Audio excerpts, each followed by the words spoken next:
Good evening. Super Smash Brothers is a huge esport. It spans, it's an international game. It spans multiple titles, dozens, if not hundreds of characters, and a thriving grassroots movement that continues to this day. In fact, Marcy, about 2 months ago, we had 8 people here on this channel competing to find out who in our local Southwest Washington community was the best at Smash. Of those 8 competitors, we have 4 that are returning tonight to find out who's still on top, if it's Dugan, our returning champ, or if somebody else is ready to bump him off and take over as the next top dog. I'm Ralph Hogaboom. This is GHC Thursday Night Gaming, GHC Esports, and with me tonight, as usual, is Marcy. Marcy, how you doing tonight? I'm doing great, thanks. Glad to be here. Good. It's beautiful out. What a day. Oh, it was gorgeous. Gorgeous. I loved it. Got a chance to step outside and feel the sunlight on my face today. It was excellent. Yeah, it's lovely. I could use like another 100 days of that. And I think they're coming, so I'm super stoked. But, oh, go ahead. Can I just note, this wasn't planned, but we are matching really nice tonight. I planned it. I got your text this morning. You were like, wear pink. I was like, yeah, you got it. I'm all over it. It looks good. It does look good. Before I get into introducing our guests for tonight and to talk about some of our competitors in the format, I do want to talk a little bit about last week. We had Rocket League. We had shoot, was it 4 teams? A number of them were GHC students. You know what? Let's just roll the highlights and take a look. It was pretty cool. This looks promising for Showboat, though, as Biptoot is able to pull off a solo play. Rotating around through the backfield, and it looked like he might have been hunting that goalkeeper, but the play didn't quite follow through. It's past one, but not past Shadows, ready to turn that save into a shot, or rather into a pass for AP in the air. Midfield, and it's a shot from Shadow, and a bunch of people here for no reason. Oh, and that was the pack, and they absolutely dominated. I think they were at the top of the bracket all the way across the board. That was some great Rocket League, and next week we have Sea of Thieves. But you know what? Before we actually get too far into it, I think I want to introduce our guest casters for today, because we got a couple people with us. We have ChillingWok and WolfeScratch. Hey, how you guys doing? Doing good, man. How are you? I'm doing good. So, Chilling, you're from Minnesota. We were just talking about weather. How's your weather today? Oh, you know what? I was actually going to comment on that, because right now, Minnesota, we are hailing and we are raining right now. So it's a good thing I'm inside, because it is not looking too good outside. Yeah. And Wolf, you're down in California? Yep. And I'm guessing it's like sunny and gorgeous like it is every day. It's the best state here. It's not raining. It's not hailing. It's all perfect. Look at that sunshine. I'm sorry, we're having some disconnect issues, and we're losing the feed. 93 degrees outside. Yeah. It's hot. Ouch. Okay, well that hurts, but we have some sun today, and so I'm pretty pleased about that. Thank you both so much for coming and for doing our casting for tonight. I think it makes a huge difference in terms of the quality of the gameplay. And speaking of the gameplay, I do want to talk a little bit about the format that we have tonight. So we are doing Smash. We are specifically. We have 8 players doing 1v1 rounds, 4 rounds in our very first, oh gosh, I think that's a typo. We're doing 1v1s, best of 3s. It's going to cover 14 matches using the Genesis rule set, double elimination, except for the very first round. We're calling that our lightning round. It's a best of 1s match, and we're going to whip through it pretty quickly. At the end of those first 6 matches, we will take a short 3-minute break, and we are going to be down 2 people. So we'll just have 6 folks moving on to the next section. Speaking of those people, let's take a look at our players. So we've got Dugan, Joshry, T-Man, and Cassie, who, Marcy, do you remember those folks? I do, especially Cassie. She's been, showing up week after week. Glad to have you back. Right, she was a crowd favorite. And then we've got some new people. I'm super excited to see Ferdizzle and Squimples. Congrats, I Hate You was actually tried to get into the previous one, but didn't quite get in. And then Chimpus down there is Venha Ao Brazil from our League of Legends a couple of weeks ago. Great. So it's good to have him back on stream. And so we are going to jump into it here in just a minute. I'm gonna pull the bracket so people can follow along. So we're getting ready to step into our lightning round, and I'm gonna hand it over to Chilling and to Wolf. Do we have? I guess throw a question out to our event coordinator who should be listening in, wanting to know if our lobby is ready. Sounds like we are good to go. So, let me make sure I've got our connection here. Unless there's. Oh, you know what? Shoot. There is something before we launch this game. Chilling, you're laughing at me. Yeah, I know. It's like the beginning of every stream. I talk for like an hour, and I try to get it all out so I can get out of the way and get to the gameplay. But there's just like some words that have to be covered. Of course. Marcy, I do think it's important to tell some of the people at home who like are students at GHC. I mean, our community, our GHC community is our biggest community. Tell them a little bit about stuff that's going on at the college. Yeah, absolutely. So if you're not already aware, you're behind the times. It is registration time for summer and fall quarter at Grays Harbor College. So if you're thinking maybe you want to step out of a career path that you're in now and try something new, maybe you're recently graduating from high school and ready to launch into your college education, or maybe you're just wanting to come and brush up on a few skills, Grays Harbor College has a program for you. We are a local college. We have certificate programs, 2-year degrees that are both transfer programs. That means it's a great foundation for you to prepare to transfer to university. We also have a number of really awesome 2-year trade programs as well, including welding, automotive, carpentry, diesel mechanics, forestry, nursing, lots of really, really fun stuff. We have a few 4-year programs as well. So if you want to earn a Bachelor of Applied Science degree, you can do that at Grays Harbor College in teacher education, forest resource management, and organizational management. So all of those programs we're really excited to kick off in fall 2020. Maybe you want to take a brush up class this summer, or maybe you just want to start right into your program. Now is the time to get registered. Summer quarter begins on July 6th. There's still time to get started. And I think it's really important to mention, too, that there's still time to apply for financial aid. So if you haven't heard of the FAFSA or the WAFSA before, the FAFSA is the Free Application for Federal Student Aid, and the WASFA is the Washington State Application for Student Aid. Those applications are a great resource for anyone that's interested in getting some financial assistance to go to school. Through those applications, you might be awarded grants, which are considered free money that you don't have to pay back, loans, which are an option. You don't have to take them. You can either accept or decline a loan. And some students are offered work study as well, which is an opportunity to work on campus while you learn. So if you haven't already done your FAFSA or your WAFSA for the 2020-2021 academic year, there's still time. Log on today at fafsa.gov or studentaid.gov and find the application to get started at Grays Harbor College. We're really excited to have you. Thank you so much. I appreciate that you let me drag you out to bring in all of that links and all of that information, because there's a lot. There's just a lot going on. Okay, but I'm ready to get to some gaming. Who's with me? Oh yeah, I am ready. Awesome. So I'm going to turn it over to you two, and we will be. It looks like we'll be kicking off the lobby shortly. Take it away, guys. All right, sounds good. Yo, what's up, Wolf? How you doing, man? Doing great. How are you, man? Dude, I'm chilling. This is the first time I commentated with you. First off, you're also one of the biggest names in commentary work right now as well. I know if any guys are watching, this is Smash. WolfeScratch is one of the biggest commentators right now, and honestly, it's just pretty surprising to have you here. And also, just got to see how my chops are compared to you. I listen to your vibes. You're pretty good. You're pretty good. Yeah, no, I vibe with it. I vibe with it. I mean, that's good. I wouldn't say like I'm big. It's just that I travel. That's like the biggest thing. Like I get out there. I mean, come on. Like I went to Australia. Who goes there? Who goes to Australia? This 18-year-old kid just went to Australia. Like, who did that, right?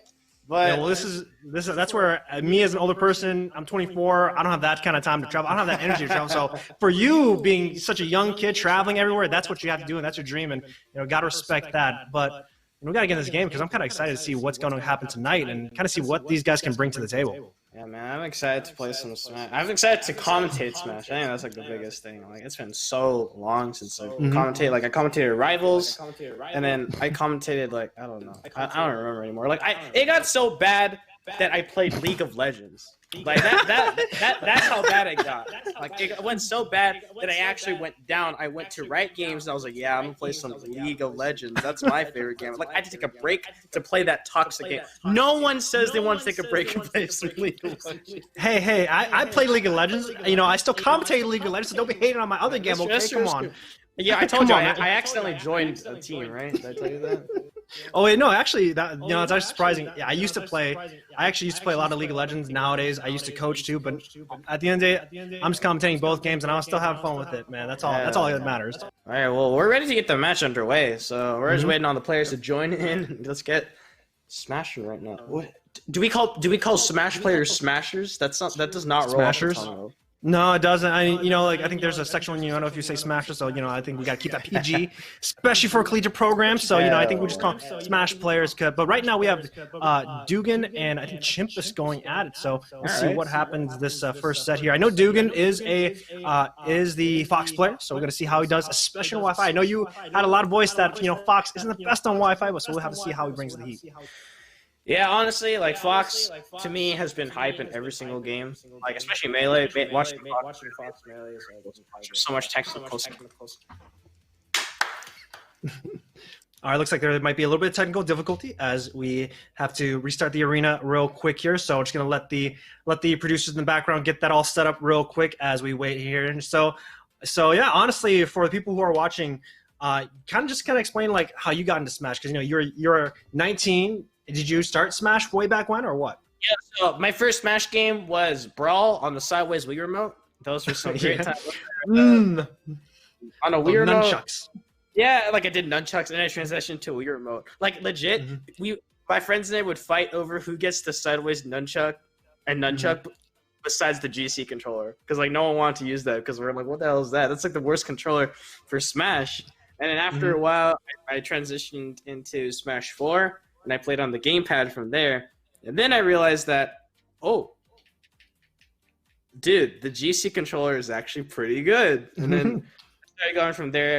I just watched Smash competitively there. Smash 4 had some really good times. It didn't end well. You guys probably watched Evo, probably saw that stuff. Did not end on the best note.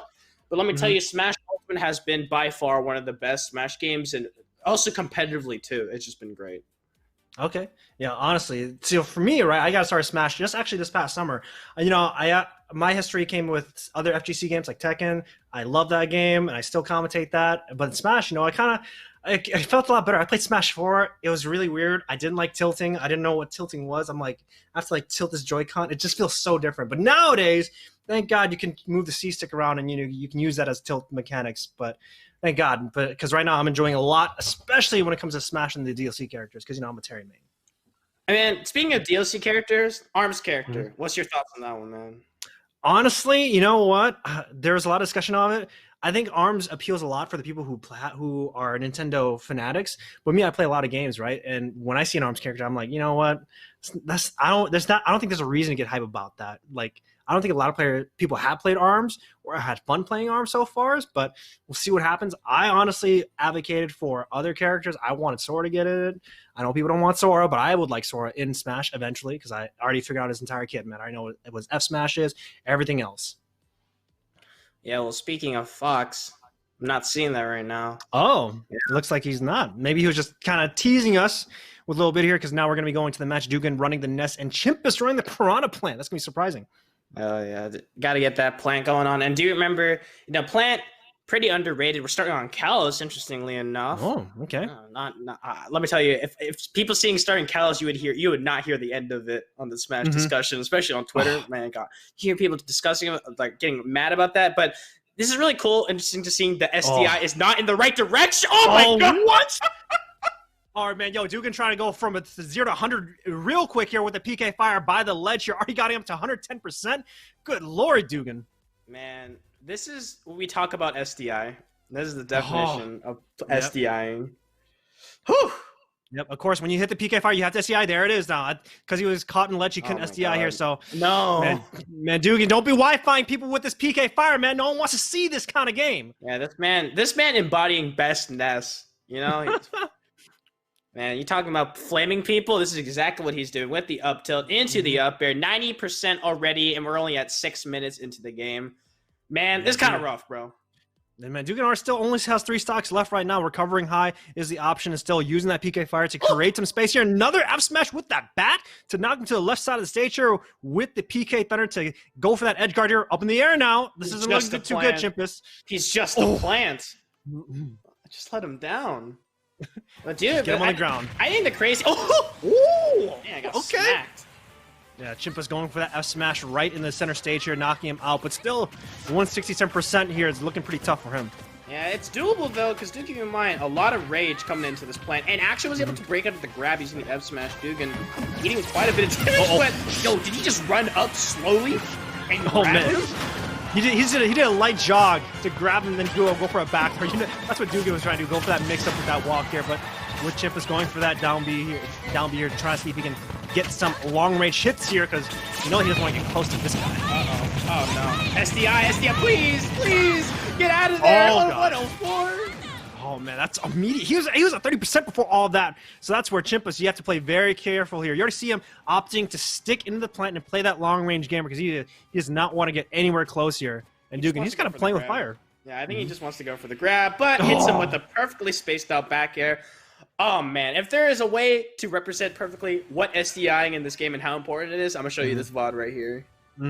Yeah, this is where you have to maximize your input away from the PK fire here. So unfortunately, when we take a look at that game here, Dugan taking it the game, and then again, this is the top. These 4 matches are going to be a best of 1 here, so that means we're going to be jumping right into the next match here. And gotta take a look at the bracket here in the next series. Looks like we got a Squimples versus Cassie. Now we heard that Cassie has been the crowd favorite. I just got to see what she brings, man. Man, Ness is rough, bro. Ness is rough. That character is like really good, and Best Ness has been showing off exactly. Like he's been winning those online tournaments. And he's been like rolling over the competition and whatnot. But keep in mind that was some like good Ness play, which just kind of punished the bad attempts at approaching. Like you can't really blame him for that one. If they're not SDIing, I'm a side B too. I'm a side B all day. I'm gonna break my stick from how much I'm doing it.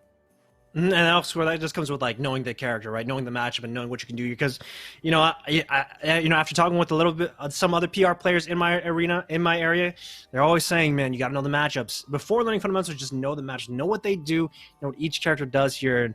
And I think that's a good other example of you just have to know what other characters do. Yeah, but we got a few people coming up. Who we got? Squimples. Yeah, Squimples and Cassie. So you already see Squimples picking his character. I want to see what Cassie runs, actually, as she is the crowd favorite so far for tonight, and see what she can do here. And, of course, winner will be meeting Dugan in the winner's quarters. So going to see who can take it and who is going to be meeting the first seed in this first match. Oh, yeah. I mean, look at that Byleth icon. What were you? Were you team Yay Byleth or team Why did we get another Fire Emblem character? So, you know what? I actually made a video about this, right? I think that Byleth in the game is fine, but I think that what Sakurai did with the character, I think it was very underwhelming, because I think that in the game itself, you have so many mechanics, so many move sets that you could have used, and all I did was just use the side specials as just a weapon swap. I think that was a very lazy attempt on Byleth, honestly. And then, I mean, also it was bad timing. We got like all these hype characters. Yeah, that's true. Like Joker, Banjo. Maybe not that one. Maybe not Banjo, but Terry Bogard was pretty hype. Terry was hype, and let me tell you, Meta Knight, a character I have not seen in a long time. Like the notable Meta Knight player that we have is I actually forgot his name, but the one that I know much better is actually Mr. Bonk himself. Oh yes. Yep. Last time I saw him was at Smash Out 2019, playing against Quaz, and Quaz did take the win on his little Mac, but going to see how Cassie can pilot, because Squimples not playing that Bile. He's going to be running the Captain Falco, starting off with a big spike, 69% already, 30 seconds in. Oh, look at those. A lot of attacks coming into play, but Squimples doing a really good job. Oh, no, come back! Oh, no, Cassie, unfortunately, going for that side B off of the stage here, and it's going to drop down, going that free fall. So the first stock going down here, going to be going for another side B here. Gotta be careful. Anytime I see a Meta Knight SD like that with a side special, I just imagine the Meta Knight theme when his ship is crashing into the water in the Kirby game. Like, No, like you just sadly see him float downwards. Nah, that's just so sad, man. But gotta see what Cassie can do, because Swimples is sitting pretty healthy right now, 27% still on his third stock here. Cassie getting caught out a decent amount from what Squimples wants to do. Yeah, another drill opting to get away from the stage, trying to get that center stage control, hits him up with a few attacks, knocking him off. But Squimples gets back to stage, gets hit with another side special. I mean, SD first time, but he's been hitting all of them previously, and the tornado to catch it off. Oh, yeah, man. all those active frames, but now on the right side of the stage here, Cassie gonna make it back to center. Now back neutral, but the Falcon kick into the face is gonna knock Cassie right up into the ceiling, losing her second stock. Yeah, much like a soccer ball afoot, will send that little puff ball flying into the other side of the stage, but at 19%, Squimples is healthily sitting at this percentage. Tries to go for the knee. I like that. I like that little style I'm trying to go for. That's Captain Falcon. Yeah. Yes. You already see Squimples trying to see if he can make some highlight plays. He has 2 stocks to play with. Still trying to fish for that knee. But Cassie's still spamming those side Bs, seeing if he can rack up that damage. Not 95% though, so any good hit here, any side slash would be able to do it. Cassie, gotta be careful with those drills, man. Oh my god. No, I'm getting like a heart attack. Okay, let me tell you, if there's something jank besides the read, he's alive. Still alive. Some great DI coming. Whoa! He's Still alive. Cassie. Oh no, Cassie unfortunately died away and got into the last one. But Squimples with that hard read on the up B, god damn, man. Yeah, that was pretty good. Like the up B, but some great DI coming to play. But I think you DI a little too much, ended up getting a stock taking. But some great job by Squimples. That was the first 3 stock of today. So pretty good job. I like that. Yeah, definitely, honestly. So good job on Squimples. That means that you're meeting Dugan in winners quarters, but we still have to finish up the first best of ones here. So next up we have T-Man 416 versus Fur Dizzle. So see what they can do here. Fur Dizzle, man. I wonder what he got. I wonder if these guys main here. I already see T-Man in the lobby, rocking a Game & Watch. You know, I have a lot of feelings about that character, but we'll see how T-Man can pilot it. Man. You know my feelings about Game & Watch. No. You know, what are your feelings, Wolf? This is a good time to have that conversation. What are your feelings on Mr. Game & Watch? I was literally part of a Twitter drama that consisted about Game & Watch. I hope you know that. No, actually, I did not. Actually, not. What the heck? You know what? We'll get into it later because we'll see what happens, man. Let me tell you. I made fun of Meister, and people did not appreciate that. Oh yeah, man. I'm pretty sure every Game & Watch main was like, you know what? We don't want to see this guy commentate at all. If Meister's on screen, don't have this guy commentate because he's been bashing Meister all day. I mean, I think all has been forgiven, in my opinion, because Meister does follow me on Twitter. He followed me back, so all right, it's all good. It's all good, bro. It's all good. That mutual following me, as long as the hatch is buried, we had Twitter following each other, then that's how it works. But just gonna see right here, we're waiting for Furzo to lock in his next character in this best of one here. So. Now we'll just be waiting in. Honestly, just to see what these guys can pilot, especially in the Washington state here. I don't really know a lot of people in the Washington area, so outside of Pandarian, but that's pretty much it. So see what these guys can bring and see how well these guys do. Man, Oh no! Oh no! It's the same color too. Oh my god! No. You know what? I think we're going full Wi-Fi here because we already see both characters are locking in the nest, man. You might as well make this region California from how hot it's about to get from all these PK fires. Jeez. You know, let's keep a tally of how many PK fires are shot so far in this game as we load up right in here. Same colors and everything, but both right at each other. All right, let me tell you. This is literally the embodiment of what Smash Twitter hates. It's a Ditto, it's a Ness, it's online, and it's Kalos, and they're spamming PK fire at each other. You know something's up right now. No, I mean, the question now is like, who's a better person? But right now, Gavin has a lead, 49% in on a Team-Man. So Team-Man trying to create some space, but both of them playing. They're going to be playing so campy against each other. But the S smash charged right up 20% right off the bat. Yeah, that was raw. Like I think the best thing about this, it's like the Spider-Man meme when they're pointing at each other. Yep. Like you're what's wrong with Ultimate, and then they're just like looking at each other. That's basically what's happening. Right here. No! Oh no! You can make it. Gavin. Oh, unfortunately, he does not. So, unfortunate SD with the area dodge here from Gavin, losing his first stock. T-Man still sitting with a third here, but now off stage. The big question is, can these guys know how to recover on Nuss? Because, honestly, even though I kind of play Nuss, I still find it kind of harder to recover, man. Man, all I do is just kind of, I just hit him up with the air dodge to ledge and hope for the best. Because his air dodge is nuts. Oh, man, it's basically just another jump, let's be honest. Honestly. Oh, the charge up? Oh! Yeah. What's the punish? Oh, what's the punish? They have Smash going in! Oh my goodness. I think that's a home run. Yeah, That's you know, home this run right man- there. This man practicing on Wii Sports. You know, that home run is playing in the background of his head. My goodness. All right, now both of them sitting at 2 stocks each here, and only 20% and climbing, separating both of them. So honestly, kind of an even game at this point, even though a team man got a big lead in the first stock. A little bit of lag coming into play. Thank you, Nintendo, so much. Just waiting on I still remember Hungry Box saying to Nintendo, saying to Sakurai, like, please fix your game, please invest in your game, because everyone loves this game, and this is where we don't want to see It's a where shame. 2 players are having Wi-Fi, especially on 2 of the most hated characters on Wi-Fi as well. And a little bit of swinging coming in right there from both players. A little bit of slow down. The connection slowed down, so they have to slow down as well. That's the funny things about this. That back air. Ugh. I don't know. Watch the feet.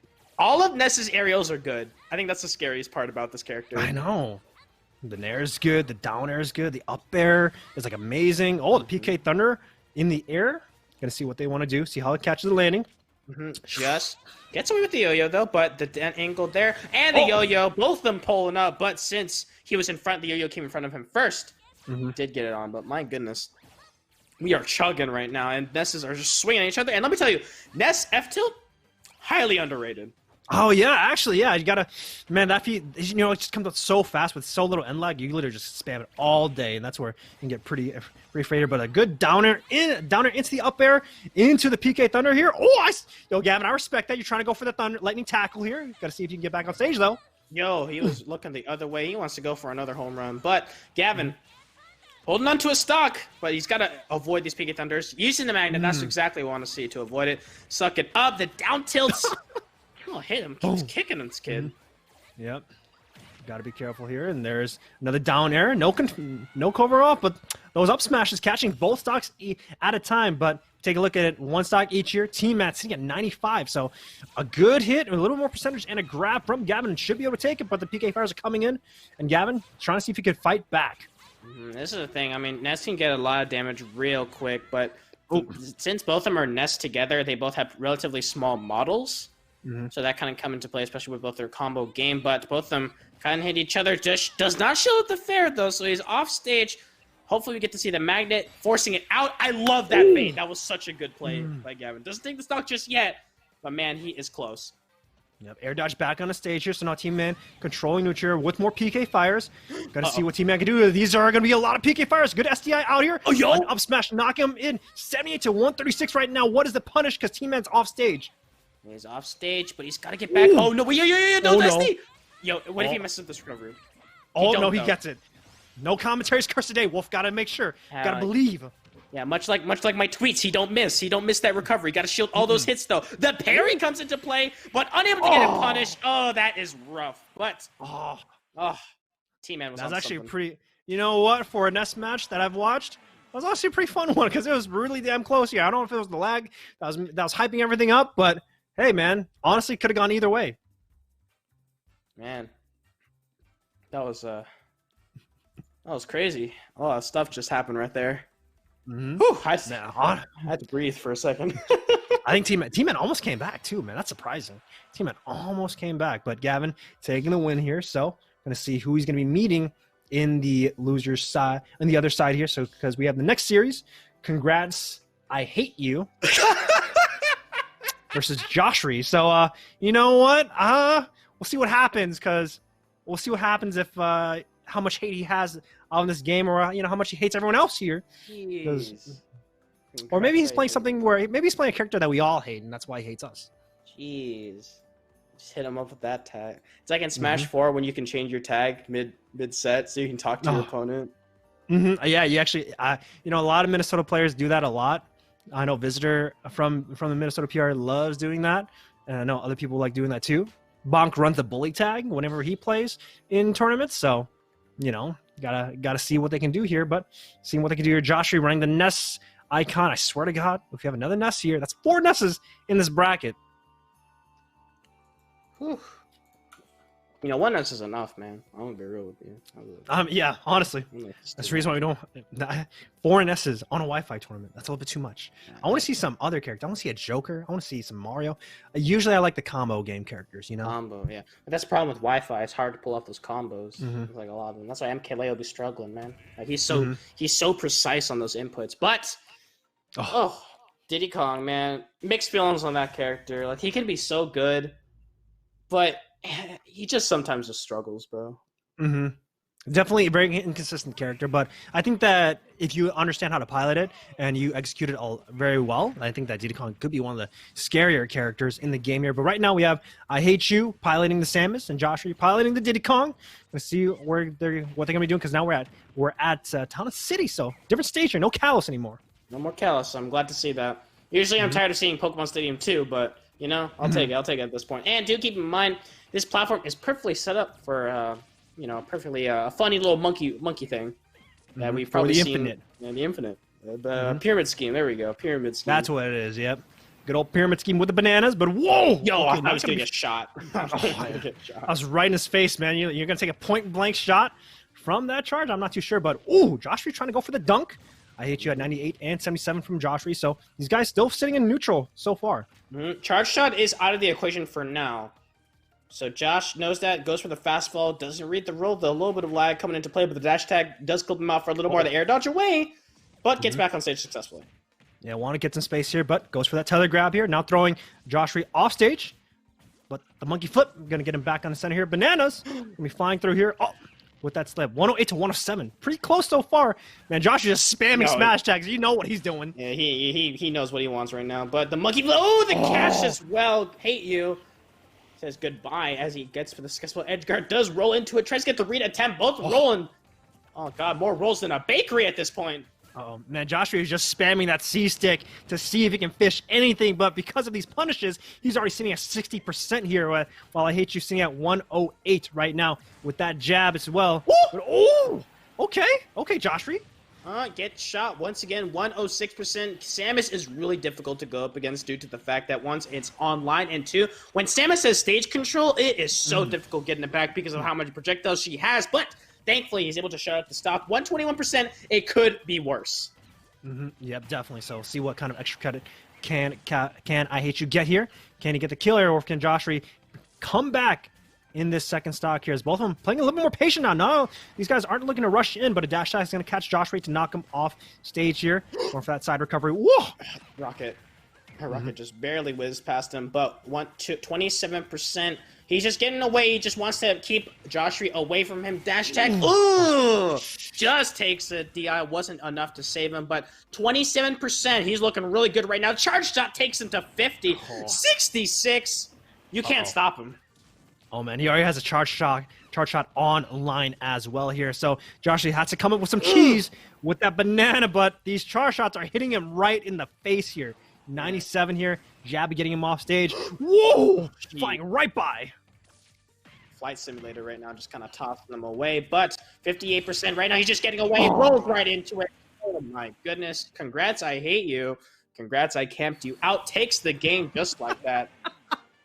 Definitely was, man. Those charge shots, those rockets, definitely taking him in here. So that means that I Hate You will be meeting Gavin in the winners quarterfinals when we take a look at the winner side here. But now in the losers, we still have Chimpus and Cassie and T-Man and Joshua having a chance to see if they can make the Miracles run on the bottom side here. So that's going to be establishing the winners and losers side here. So just have to see what will happen, because you know, if one of these guys in the loser side, if they make a good run here, it's gonna be a good Cinderella story. Yeah, we got a timeline setting up. We got the best one. Oh man, Samus. Okay, I'll let you guys get mad. You're like, oh, Samus is just rolling. Nah, you haven't seen a good one. You haven't seen Quick from Europe. My goodness, watching this Samus is like some other thing. Like yeah, I remember traveling. Okay, here, yeah, I traveled to Europe. I was able to commentate Syndicate 2019. Got to watch Quake, got to watch Gluttony. And let me tell you, Europe Smash is something else, because not only is it like your region pride, it's country pride. Oh yeah. I have seen French people going against the Netherlands, and people are just hating on each other. Like I remember there's a time where one of the players was teabagging the other guy, and then he died at 37 because of Ridley's F smash, and it's just like yikes, like that's kind of hurt, man. But Dungan versus Chimpus, and we got a lot of people in the lobby as well, but you know you can't catch them all. Yeah, so we already see Duggan. He ran the nest here. Squimples did pilot the Captain Falcon, so going to be an interesting matchup to see what happens here. But still, you know, you talk about regions and you talk about countries going against each other. And I think that's one of the beauty about fighting games in a nutshell. You get to see states go against states, and that's why Midwest is super cool because, you know, you have Minnesota against Wisconsin, and then you got Minnesota versus Iowa, and then of course, you know, you're from California, so now it's East Coast versus West Coast when those things start occurring. You know, anyone can just kind of build up a narrative, and I think that's one of the reasons why fighting games are also super cool. Yeah, that's like what Tokido said at Evo. Fighting game is so great. Oh man, watching his run was so good. watching live him coming back from losers bracket was just crazy. And then next year's Evo was even better because Problem X won. Like finally a Japanese player won it with that Bison as well. Man, and I was there at Big House 9 when Zach Ray won against the Buzz, and that was his first S tier major 4 victory for him, and that was like the best moment because you know that the moment he won, he dropped down on his knees and just started crying that he won. It was like the most wholehearted thing ever, and everyone was there supporting him. And those are like the moments where those are like the storylines where you get to see, and those are like the moments where, you know, it becomes really, really cool to watch. Yeah, it's crazy, man, just watching all this stuff happen. That's like the magic of the FGC, dude. Like esports FGC, these like wonderful moments playing out. You get to see history be made, like like in ranks with other games too. League of Legends when Cloud9 won against 3-0 Alfredo. Like you don't understand, that was a night, and I was screaming in the middle of the night, like knowing I have a final coming up. I still had to watch it. 3 finally being Korean team, and NA team finally made it. But we're not talking about League of Legends. We're talking about Chimpus versus Cassie. Oh yeah, looks like there's gonna be a swap here. We're gonna be going into the loser's side here instead of the winner's so far. So we're gonna finish up the loser's side and then going into the winner's side of the bracket here. So now character change right now. We're gonna see Incineroar versus Mewtwo here, a Pokemon battle at its finest. And well, this might be an illegal stage actually. I don't think this is the stage they wanted, but if they're agreeing to this, I cannot argue. Hey, why not, right? ESR. Okay, low key, this is one of my favorite casual stages. Actually, yeah, the more I think about it, it honestly works really well for a casual stage here, but let's see how they work out when it comes to these stages here. And I actually really like Incineroar because, you know, our PR number 3 in Minnesota, he mains 3 of them. He mains Ike, Incineroar, and a Joker here. So, you know, when we see a good Incineroar, it becomes pretty damn ferocious. And let me tell you, Joker, here's the thing. Everyone in Seoul knew how to pocket Joker. Everyone did. And the belly flop onto Mewtwo. I don't know. Mewtwo, I feel like Mewtwo is one of the characters that got hit hardest transitioning into Ultimate. Yeah, it's pretty tough. And then hopefully they balance it because the weight that he has definitely does not match the character model. And hopefully they make Mewtwo a little bit tankier, a little bit heavier in this game here. But right now, Chimpus sitting pretty strong in the lead right now. So 58-29 and a stock lead. So let's see what Cassie can do. Yeah, I mean, here's the thing. The worst combination you can have in almost any fighter is big-bodied light. You don't want that. You don't want a big-bodied light character. And oh my God, we got Cassiopeia, her head flying around. Man, it's kind of rough, this matchup. Because, like, here's the thing. Incineroar is, like, big too. Oh, that's a raw up smash. And the Incineroar buffs did definitely help him. I remember they gave him, like, plenty of buffs to help him out in these situations. Yep. But the problem with Incineroar, especially in competitive play, is slow. He is slow. But I think that's why you want to balance it, because I think if he became a little bit faster, he just becomes a little bit too strong because his up air is dangerous. His F tilt basically kills as a regular F smash. Of course, he got the counter, and he has a command grab as well. So, yeah, definitely have to be careful around Incineroar, and that recovery definitely helps. But the lariats off to the side here. Chimp is taking it 3 stocks to 0 against Cass here. That means that Cass is going to be knocked down. Chimpus is going to be advancing in the loser side here, and is going to be seeing who he gets to play up against on the other side of the bracket. Aeolian Whip. Aeolian Whip. That's what it's called. All right, so now we got Team Man 4-6 versus Joshry. Let's see what they want to pilot here in this next game here. So we have seen some character swaps. Let's see if they want to swap as well. So see how well they do it. Whew. Let me tell you. Online is such a different place.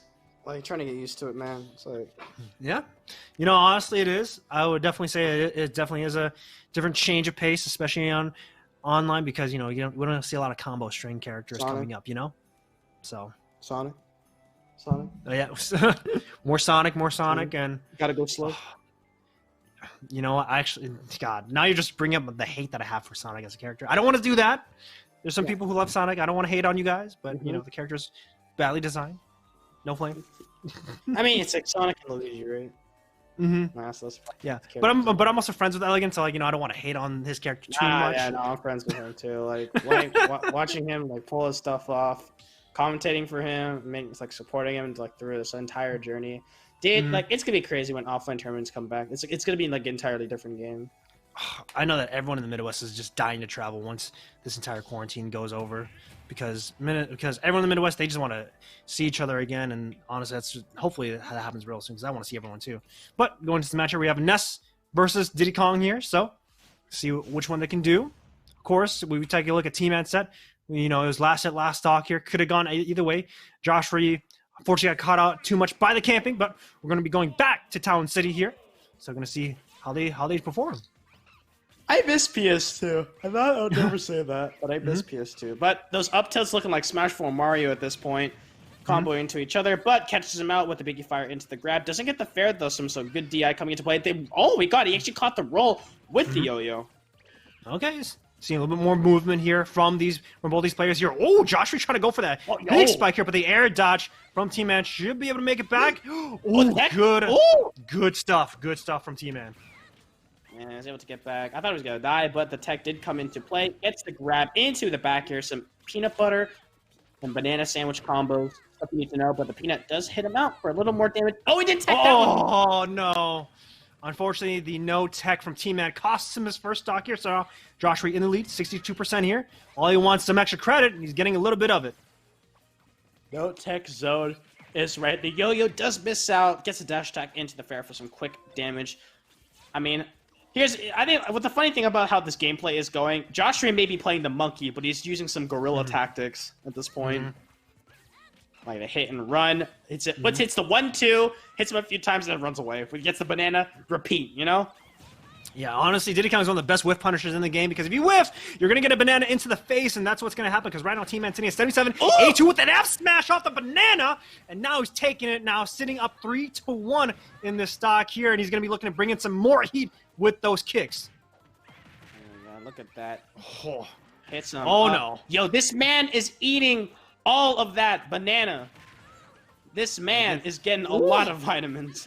Man, he needs that potassium, man, but that up smash going to catch Josh Ree on the roll, so T-Man bouncing back with taking out that first stock, but Josh Ree has a big lead right now, 71% on T-Man, 0 on Josh Ree.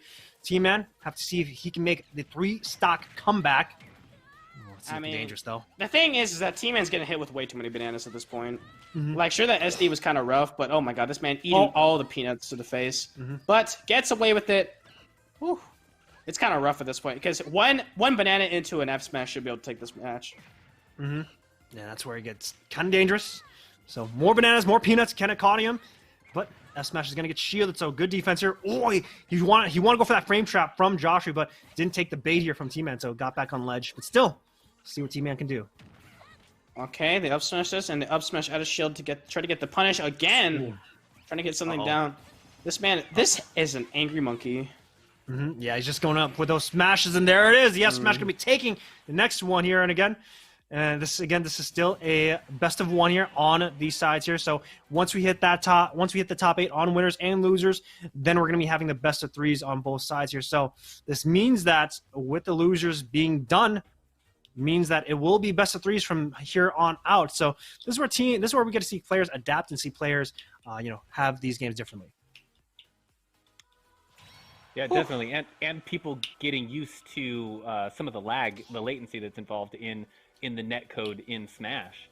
We called that the lightning round. That was definitely the lightning round. That blew by so fast. That last match. So Chilling and Wolf, you weren't here the last time we did Smash. T-Man was a force to be reckoned with. I mean, some of the plays that he did last time we did Smash, I'm really surprised to see him drop. I think that's honestly that's a weakness of the lightning round, because watching him adapt in some of the games, I am surprised. I did not expect that.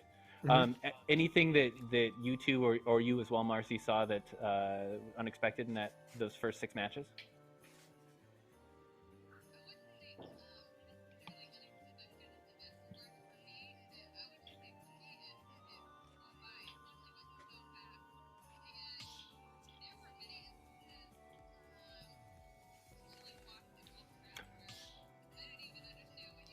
Marcy, I don't think we're picking you up very well. Are you? I'm so sorry. I still had myself muted from when we were on stream. Gotcha. Okay.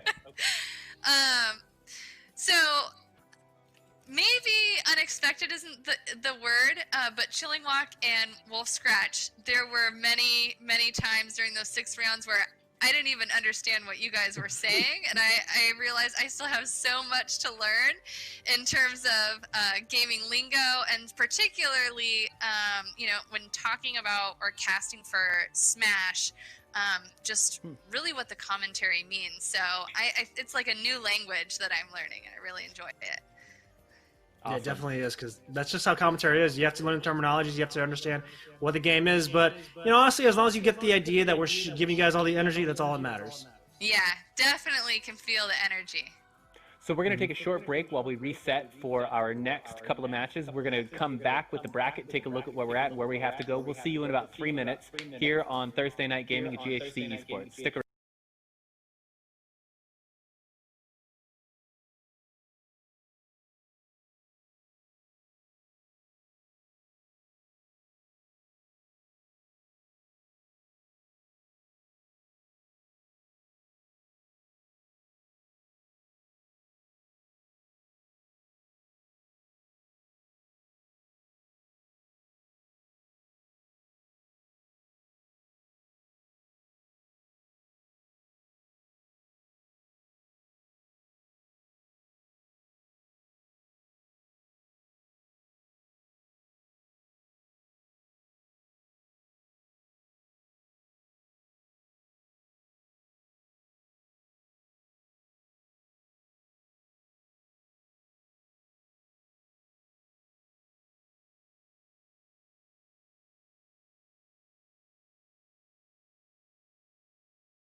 All right, we're back, everybody. Thanks for joining us here at Thursday Night Gaming. I am Ralph Hilbegoom, the esports manager at Grace Harbor College Esports. We've got Super Smash Brothers tonight. We just got through our lightning round.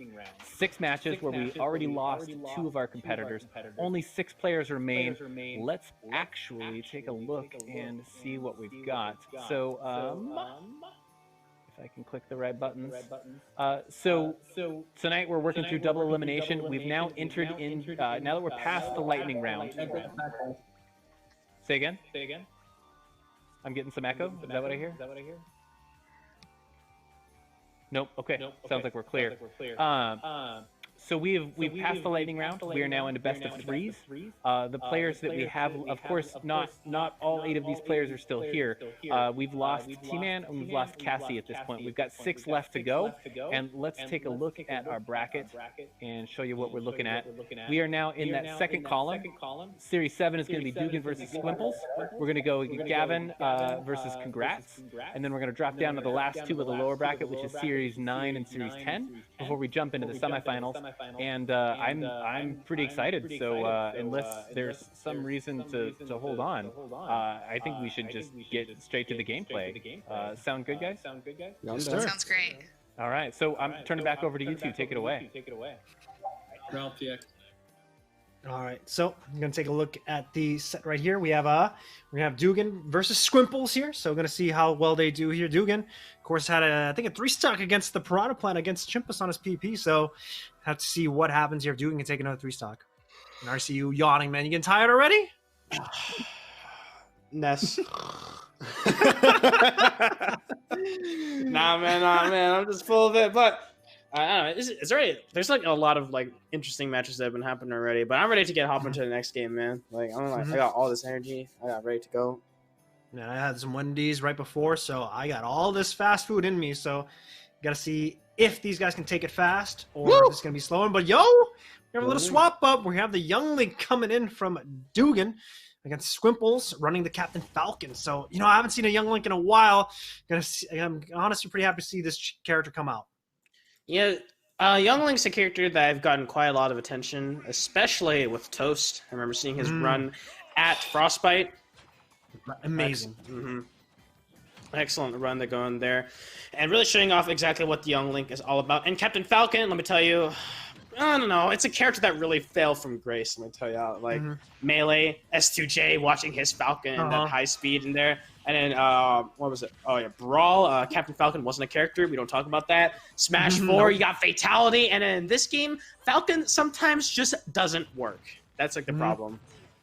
Definitely an inconsistent character right now in the ultimate setup. But right now, we take a look at this set right here. Dugan sitting at 5%, while Squimple's already over 100 right now as Dugan looking for the spin out of shield here. But a good knee. Going to get air dodge away here. Now Dugan in disadvantage here. Woo! You already see Squimple's trying to go in deep here. So this is some quality gameplay from these guys. They actually have a good knack of knowing neutral. And the back throw won't take the stock just yet. Squimple's able to recover, gets away from the wave of projectiles, and actually gets back to stage control. But what I'm worried about is that a straight down air is going to take a stock. And that's what I'm worried about.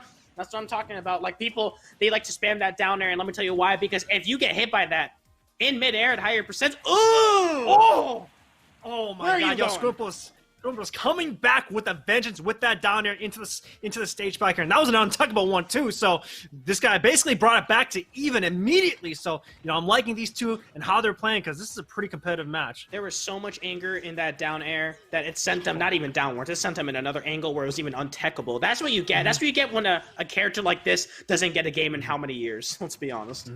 Yeah, but Dugan already building up a good lead here, 89% against 18, and you already see Dugan, going to see if he can control a lot of it. But I like how Squimple's doing. He's kind of weaving in and out of these projectiles of what Young Link can throw at. So good stuff on him, but getting caught by these boomerangs will lead into that fair, and it's definitely going to be a pretty solid kill if that connects. Oh, I like that one hit of Nair. Oh, no, the buffer system got in the way. Definitely caught Mashin with his pants down, but should be able to get it. The Raptor boost, I think that's what it's called, the set special. Yeah, it does hit him up for a little more damage. I like the one hit of Nair. It's so reminiscent of Melee, too. Definitely. But right now, Squimple's off stage. Has to watch out for all these projectiles. And the fair catching him, and it's going to send him flying away on the left side of the field. Doing a really good job. Clip him out with the up air, but the air dodge gets him out. Not a really guaranteed string, so the Raptor boost does let him armor through the bomb, but nothing else, unfortunately, for him. And here's the thing. What I'm really worried about is that Squimples, sure, he's getting away with his approaches, but he's jumping so much over the projectiles, it might be starting to get predictable. Yeah, this is where you have to play those mind games, because right now Dugan has a little bit of a download on how Squimple's want to play. And again, this is a best of 3. The first person who gets that download of the way they want to play is gonna snowball into the second match. But right now, the Nair 1 into the knee definitely could have gotten it, but unfortunately not going to be catching that as of yet. I don't think he caught the right DI, unfortunately, so unable to get the knee attempt. The Rage definitely coming into play. Might have messed him up in that timing, but the up B out of shield, let me tell you, that move is amazing. for Captain Falcon players. It's got a lot of detection, and it's a command grab, so it goes right through the shin. Falcon kick, interesting. Yeah, but the up throw is going to send Squimples up in a jungle situation now, both back in neutral here. Another Falcon kicker. He thought he can go for that mix-up, but a back throw will send him off stage. Now Dugan sitting in advantage. He needs to get away with it, though. You know what I'm really worried about? One stray hit from Squimples can take the stock, because Young Link is quite light. Yeah, you already see Squimples trying to go in deep with that knee and those feet right here, but the dash tag, the spot dodge on the tether grab into the down smash? Yo, Squimples? Goddamn. Oh my god. The one move that I didn't expect was the down tilt, because it sends it such an awkward angle too. The DI kind of just been sus there, but Squimples taking the first stock, that's gonna affect a lot of the mentals, especially with Dugan, because he lost that match over a scramble situation, and he SD'd on the second stock. Yeah, so Dugan has to bounce back. So, hopefully we'll see what he does here. We're going to be jumping in the second match here. I honestly want to see what stages they're going to be going into as well, because they both went to Smashville. Might make a swap here. Might want some more space here. So maybe Kalos, maybe Town and City as well. But right now, it looks like both these guys are going to be opting to the character swaps. Oh, man. That's going to be interesting. Character swaps, stage swaps. You never know, because that was a pretty big stage. Definitely could have worked in favor of the Young Link. Went there, but both people switching characters. The Cloud, let me tell you, Cloud character, don't sleep on Cloud. Like, that character is so good. Oh, I 100% agree with WolfeScratch, because this, with the small little buffs that Cloud got, the up smash is really good. The cross slash, of course, has always been good, and of course, that recovery a little bit easier to get to that ledge here. But now Dugan going back to the character that he played on the first one. You already know he's gonna be coming out those PK fires, man. Yeah, and look at that, up air at a disadvantage. That's so reminiscent of Smash 4 from how insane that area was. Gets hit up with the bat, though. Got to get away from that, and he doesn't react in time because it's online. Gets a stock taken already. Cloud may be amazing. His recovery is so exploitable, though. Man, so unfortunate, because that PK Thunder gimping Squimples' Cloud. So now, with a big stock lead, it means that Dugan's going to be looking to get a lot of percent here. And that PK Fire, man, especially on Wi-Fi, it's going to be racking up a lot of damage. 1% per tick. That's a lot. And Cloud not only was his up smash buff, his dash attack. That's what's some people catching a lot of people off guard. His dash attack, not only 2 frames, but it kills so much earlier now. But here's the problem with that. He tried to use Limit Cross Slash, but it gets interrupted because of Ness's aerials. Great SDI in the second one. A swing and a miss in this case, but thankfully for Dugan, 2 strikes and he's not quite out of it just yet. He tries to use the F smash, but at 100% on FD here, barely dying. But gotta be careful with that down smash charge up, because that Yo-Yo can catch everyone here. But more F smashes coming from both sides, but that back there should be able to do it now. 3 stocks to 1 in Dugan's favor. People complain about Ness's yo-yo. They're just like, no, you can't 2-frame me by holding a yo-yo, and then Ness players are like, haha, yo-yo, go grrr. But the dash tag does help him out. That kid, don't stand too much against a sword, especially a soldier class from Cloud. But PK fires off to the ledge. I want to see Squimples kind of let this happen and go back and charge limit. That's what I really want to see. Yeah, honestly, that's what you have to do, especially when it gets characters who are playing very campy. But these PK fires are catching Squimples a lot here. 54% on his last stock here. Limit's almost ready, though, so he will have that online very soon. But I think Squimples, you're right. He has to slow it down. He has to slow down his gameplay on these approaches, because almost got caught by that F smash. It does interrupt his limit once again. What's really unfortunate for Squimples is not only has he not gotten a limit attack off, every time he tries to get one, it gets interrupted by an attack. Yeah, it's just so unfortunate, but Dugan did miss that grab, 99% here, so a good grab, a good back there will be able to catch him depending on where it is on the location of the stage here, so have to be careful. No jump. But he did. I guess he did. Hell on that jump and that air dodge, so Dugan does make it back, but back air, that move is just way too good. They did a really good job getting away from them, but 115 limit is going to be available right after this hit. Gonna use it to recover. Yeah, that's where you don't want to see as a Cloud here. Using your limit to recover. You usually want to use it as an offensive option here, but Squimple is going to see if he can come back 1-1 now, so definitely has a chance of making a good comeback, because he does have a lot of rage. No air dodge. That was smart. That was smart, but it just was the wrong time. Using the up air to take away the PK Thunder, but unable to recover because of that.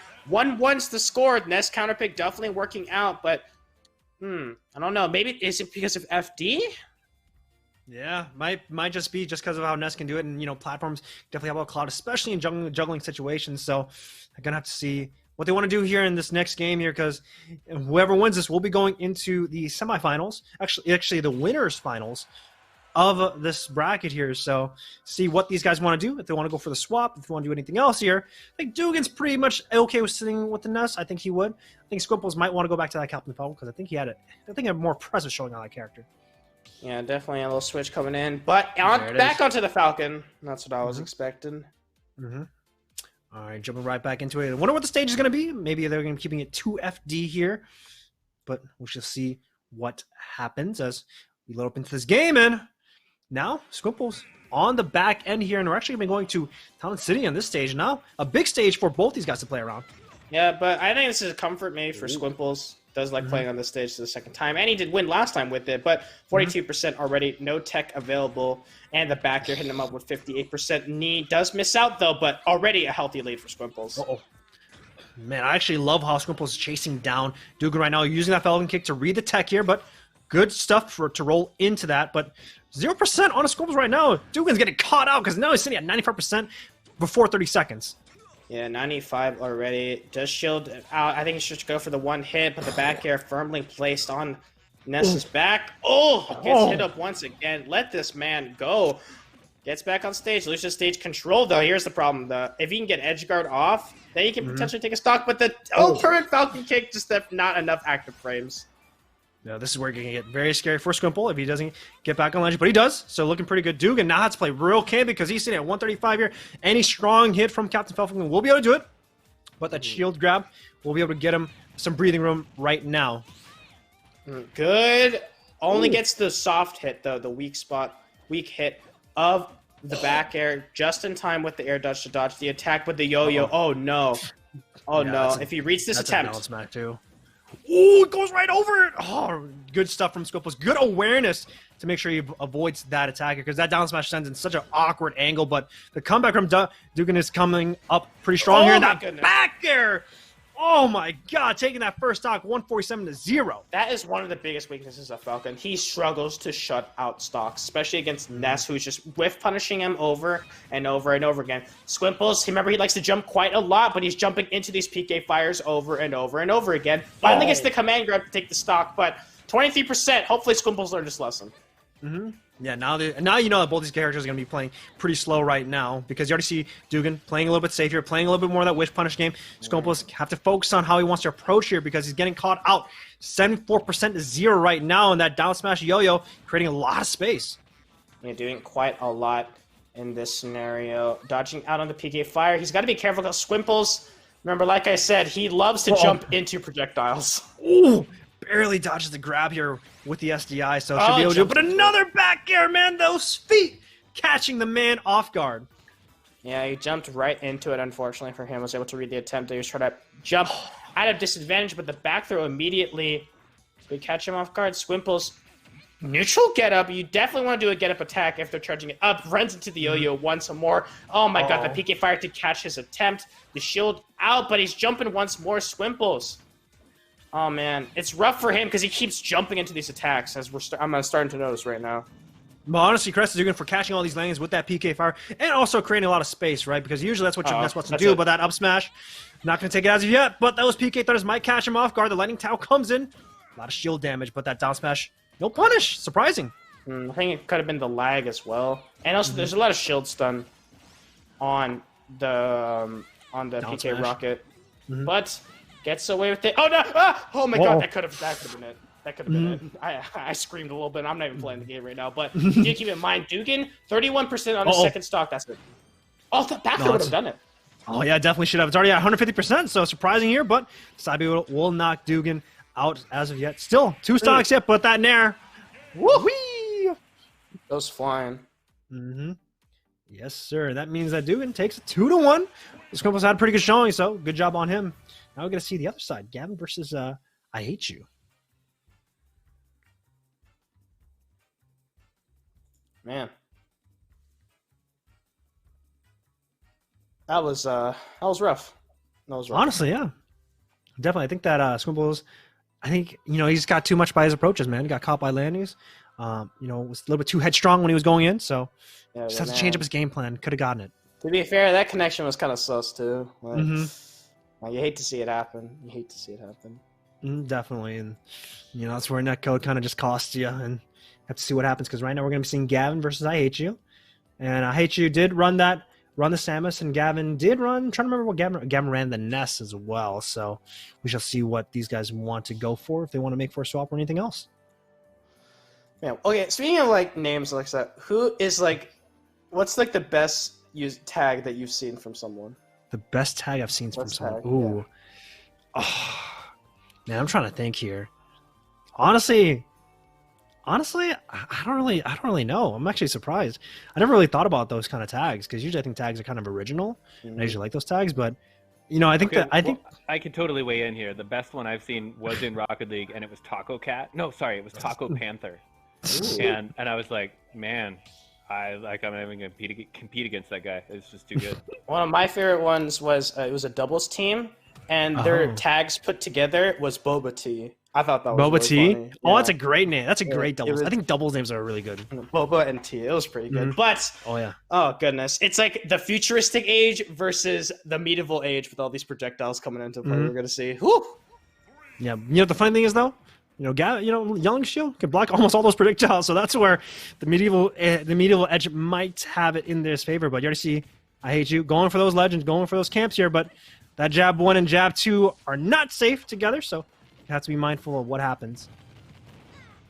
Up smash, such a good move. So disjointed for both these players. A lot of rolls and a lot of projectiles. And this is where you get to see the chess game of both characters and how they want to move, right? When they want to go in, when they want to go out, which projectiles are going to be playing around. Because, Young Link can definitely do a lot of it. And, of course, has that shield, too. So can take the shield off the rockets, can take the shield off some of those charge shots. So, honestly, it's going to be on I Hate You to see if he can close it. Because usually Young Link's toolkits allow him to play this matchup a little bit better, especially with how many moves he has and how many projectiles he has. Because you already see the damage racking up, 113 to 38. And one good thing is that Young Link is walking, or if he's just standing still, his shield can actually absorb the entire charge shot scot-free. But you take 3 charge shots in a row, man. Remember we talked about jumping into projectiles? Man, you had to call it out because Kevin just jumped right into another charge shot. That was a 4th charge shot he jumped into, and you call it out immediately. More charge shots are coming in. God damn, what a commentary curse that was.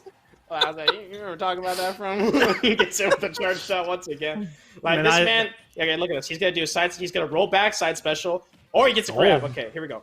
Okay, jumps up with a fair. Expected, all right. Okay, those arrows are coming in hot now. Ooh, you want to go for that nair with the edge guard, but the up B will not be able to make him back on edge here. So now, down 2-2. Gavin with 52%. I Hate You. Going to see if he can come back up here. The charge shots got him a lot of value, but now racking up a lot of damage as well. Don't jump into it. Please don't. Gavin. Don't do it, Gavin. He jumped over. That's good. Yeah, this is how you improve, man. Don't jump into it. Oh, he took it. That was a weaker one, so he's A-okay. Uh-oh. Oh, they confirm. You actually can confirm with the weaker charge shot. Oh, he actually low-profiled it. Oh, that's so good from Gavin. But another charge shot in the face, man. How many charge shots are you catching right now? I don't know what you're doing, but you're just catching these like it's freaking fishing, man. All right. You want to bet that he takes every single stock with charge shot? We'll see what happens. You know what? I'm pretty sure both of us are going to be on the same side of that bet here because right now Gavin's landing. I hate you landing so many charge shots, man. All right, here we go. Ready? Watch this. All right. He's gonna. What's gonna happen is he's gonna recover. He's gonna use side special, charge shot, shield, and he's gonna grab. That's what's happening. See, grab. Yeah, he's gonna roll away. Oh, he rolls through. Okay, I respect that. All right, with that grab again, sets up with that fair, charges the shot. Oh, he's not. Oh, there it is. Uh-oh.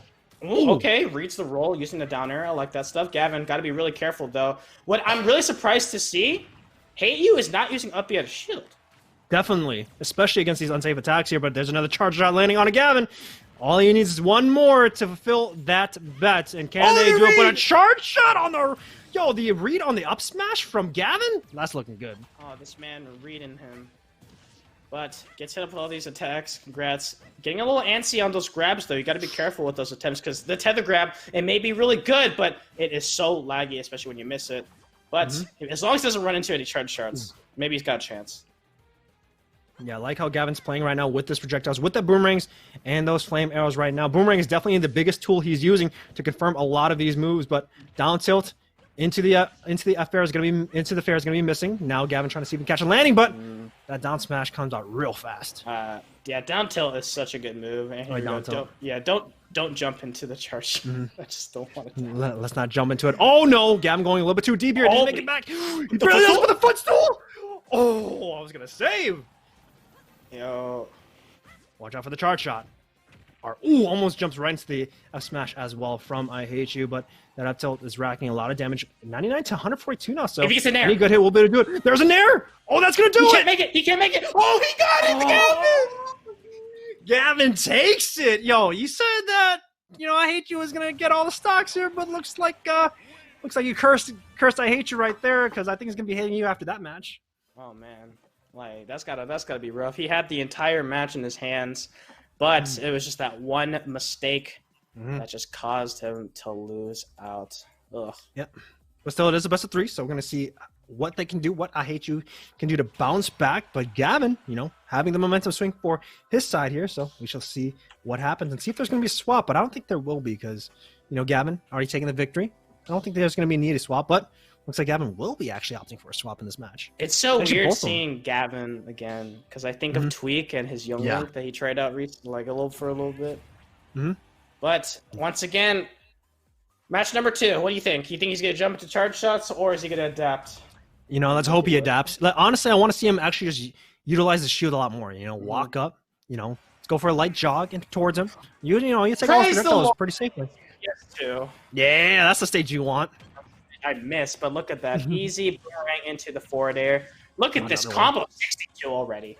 Yep, down tilt into the fair is pretty true, especially at low percentages, but having a little bit of a lag right now as charge shot is loaded up here into that dash attack, as you said. Weak into the dash attack is a confirm. That grab missed. Oh man, get off me with that jab. Acting like you won't get command grabbed at this point, but tries to land it down, but unfortunately able to get something out. Use the charge spot. I like using the boomerang while you approach. That's what you want to do, especially with Young Link. You want to have a projectile in front of you, potentially eat up an attack or force him out to get hit up with the same combo. But Gavin does make it back. Side special come into play. Don't jump into the charge shot though. All right, takes the rocket, but the charge shot goes wide. So now both of them still playing a little bit dangerous here. 111 to 78. Right now with that back throw. Gavin is off stage, and I Hate You is in a ledge trap situation. See what the setup is. A lot of these, what I don't like seeing is that both these players aren't using the tools that I would love to see more. Thankfully, there we go. I want to see Hate You using more up as a shield and using that down special. Ooh, conscious slipping, capped him in the head. Another charge shot landing from I Hate You on Gavin, now taking the first stock away.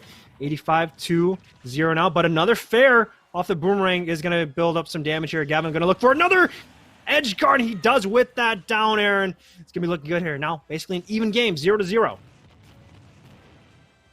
Oh my goodness.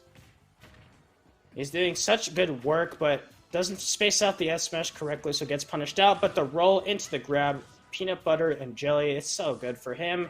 But let me tell you, a lot of Samus players get a little too antsy with that grab. Because sure, you get that down throw into a really good confirm, but if you miss it, you can get punished pretty hard. Definitely. But right now, I Hate You still with a pretty solid lead right now, 46-62. You already see him trying to camp out here, but all these projectiles are flying in and going for that fair with the edge guard here. Can Gavin make it back? The bomb's going to be helping him out, but he's going to be landing it right into that F smash, and I Hate You taking the next stock from Gavin here, 2-1. And doing a really good job. Gets hit with the charge shot. Anytime Hate You sees Gavin trying to go for something that has a little bit too much lag, he just shoots out that charge shot, no question asked. Yeah, so good spacing on that. Good awareness as well to make sure he's able to get that charge shot in. And hopefully, we talk about this entire set right now. Hate You's landing so many full-on charge shots against Gavin. It's honestly costing him over and over right now. So let's see what happens.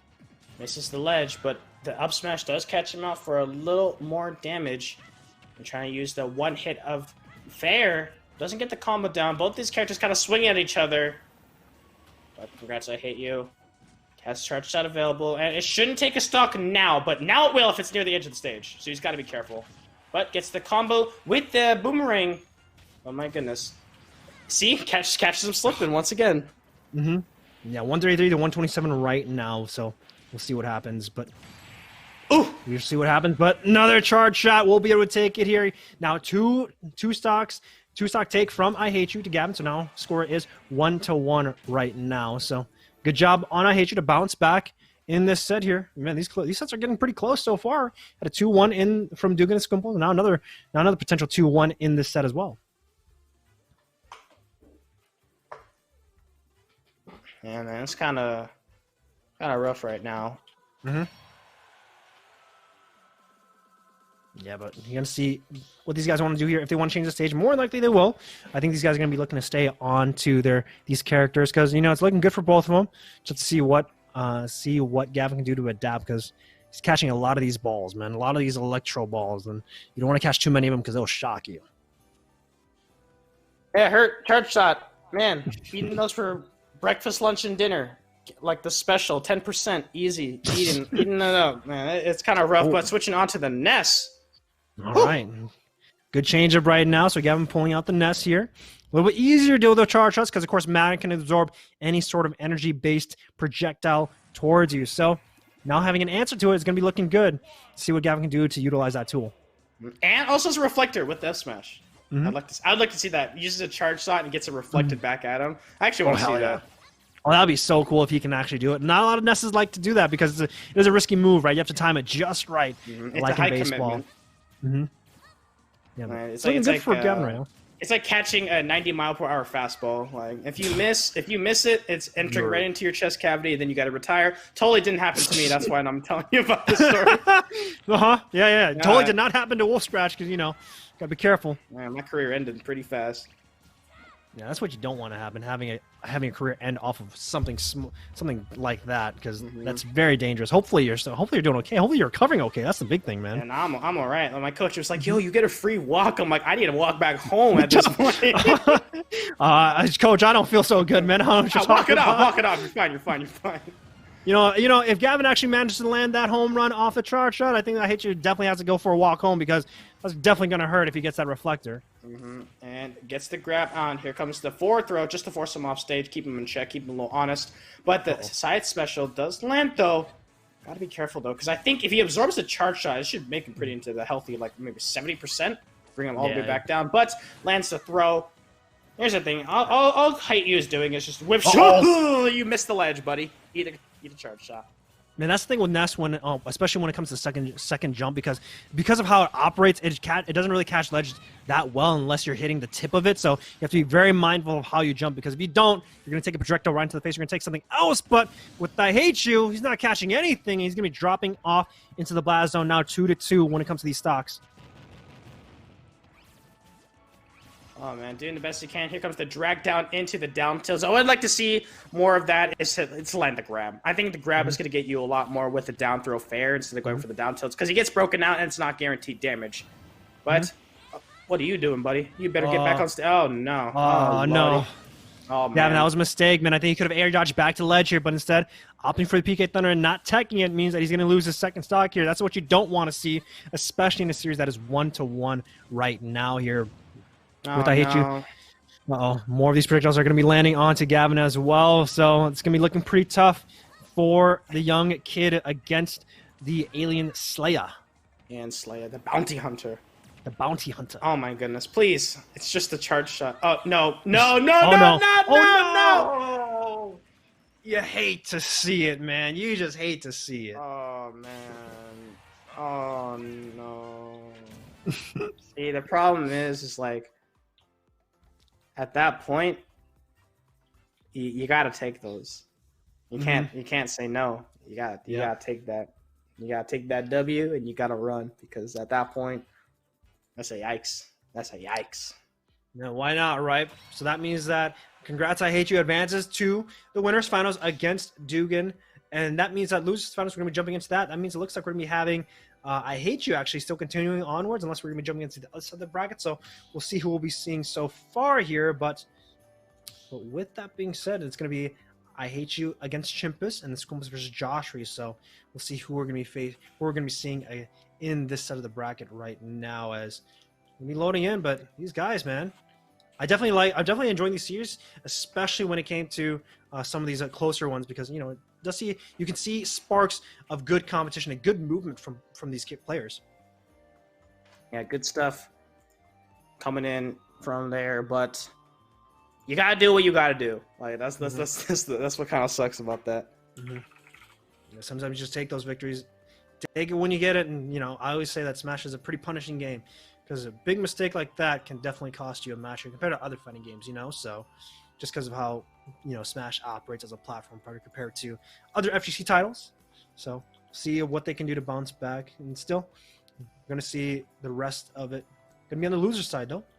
Looks like we're gonna be seeing Gavin versus Chimpus on this side here, waiting for Gavin to jump right in. And yeah, man, he is playing Young Link, now playing the Nest here, so we're gonna see what he wants to pilot this game.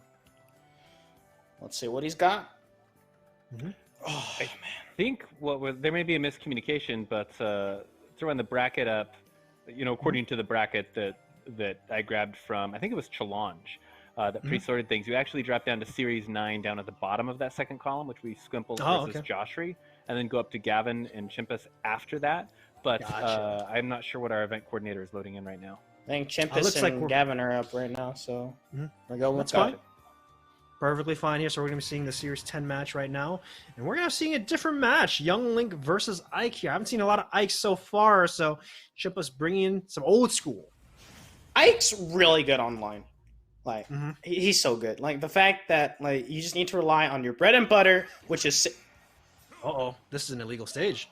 This is a very illegal stage. I'm not sure if they're okay with it, but if they are, then let's see what happens. I'm not too sure what they want to do. I don't think they want to do this.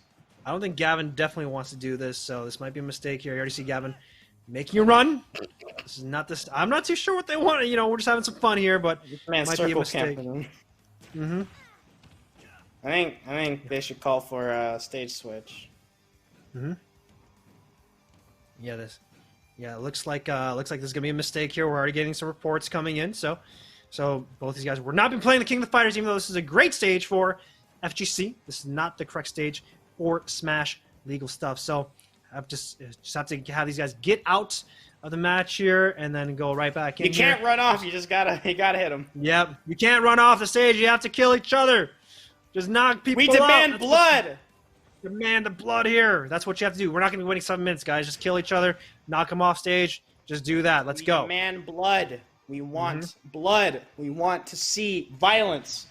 Come on, man. Let's go. Let's go. Just knock each other off stage. We're watching right now. You guys aren't seeing it on Twitch, but these guys here, they have to knock each other off the stage. Just charge off that F smash. Knock them out. Bro, please. just have IQ's neutral special. just charge up that flame. Special, fully charge that up. You guys probably hear the audio in the background as well, so that's what they have to do. You already see them just whacking off each other, but still, man, you gotta see what stage I want to go to, because there's a lot of discussion online right now of what stages are going to be legal and all this stuff. Honestly, what's your opinion, WolfeScratch? Because there's Unova. I don't like Lylat. Yeah, I don't like Lylat either. I don't think Lylat should be legal. The problem, remember you saw the Buzz literally crash into the side.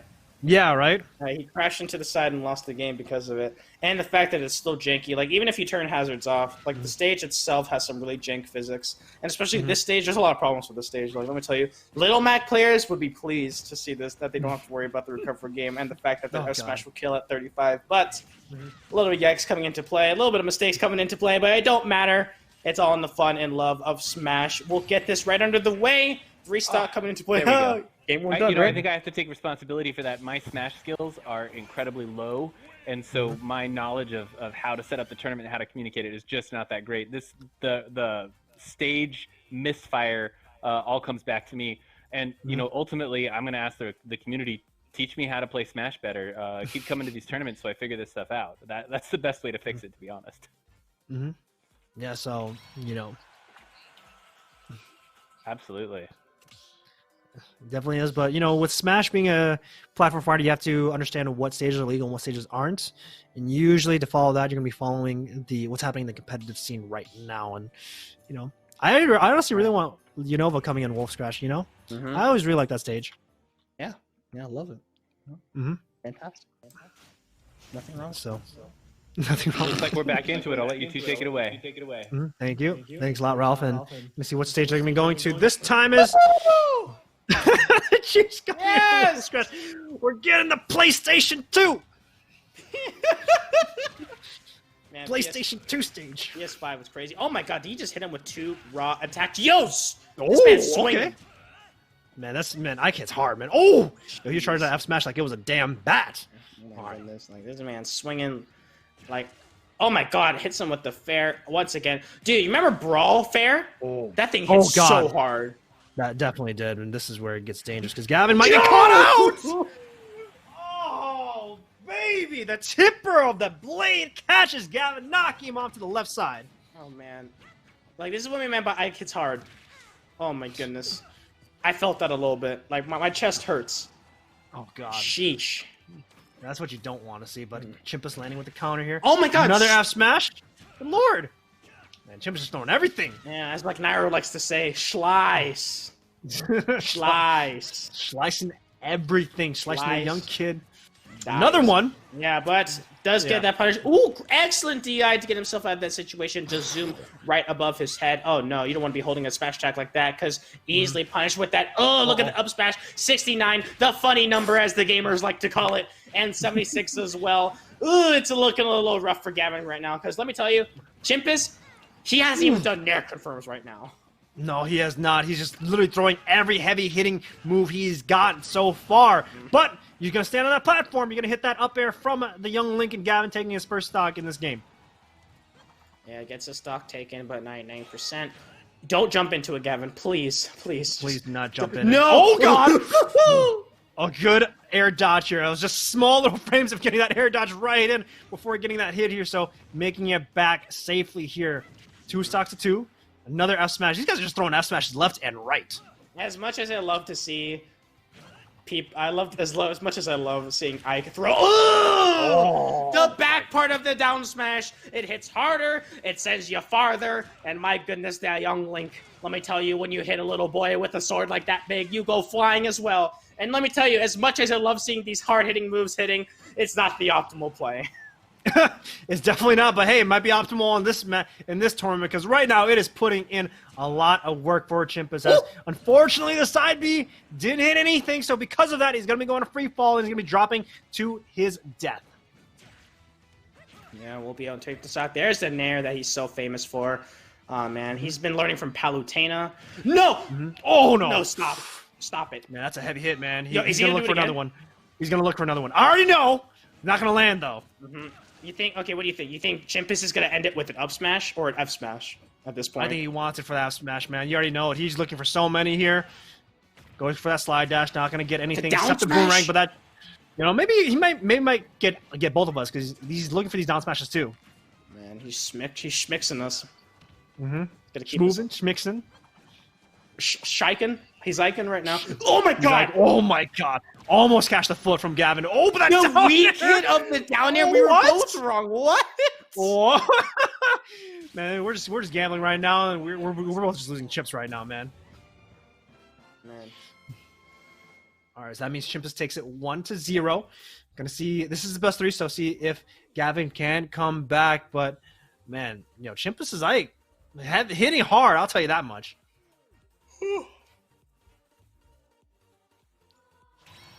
Oh man. Oh, I don't know. You're not feeling too good after those up smashes, bro? That hurt. That hurt. That hurt. That hit a little too hard. Too much. You already see Gavin going for that swap here. He doesn't want anything light.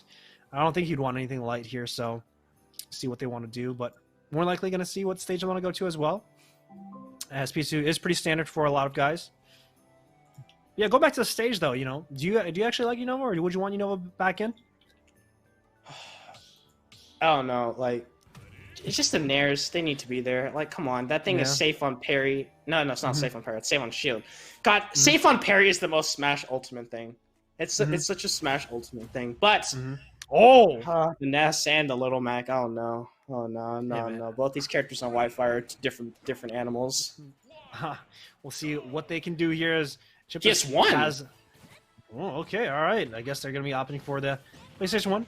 Used to be legal, but see what they can do here is, a little bit different from PlayStation 1, Pokemon Stadium 1 and 2 here. A little bit of a difference in the blast zones and everything else, but small little tweaks, but we'll see how well Chimpus can pilot the Little Mac in this matchup. But The great counter. goes for the counter. No, here's the problem. PS1 has a bug where if you get hit off to the side, there's an invisible wall sometimes that appears.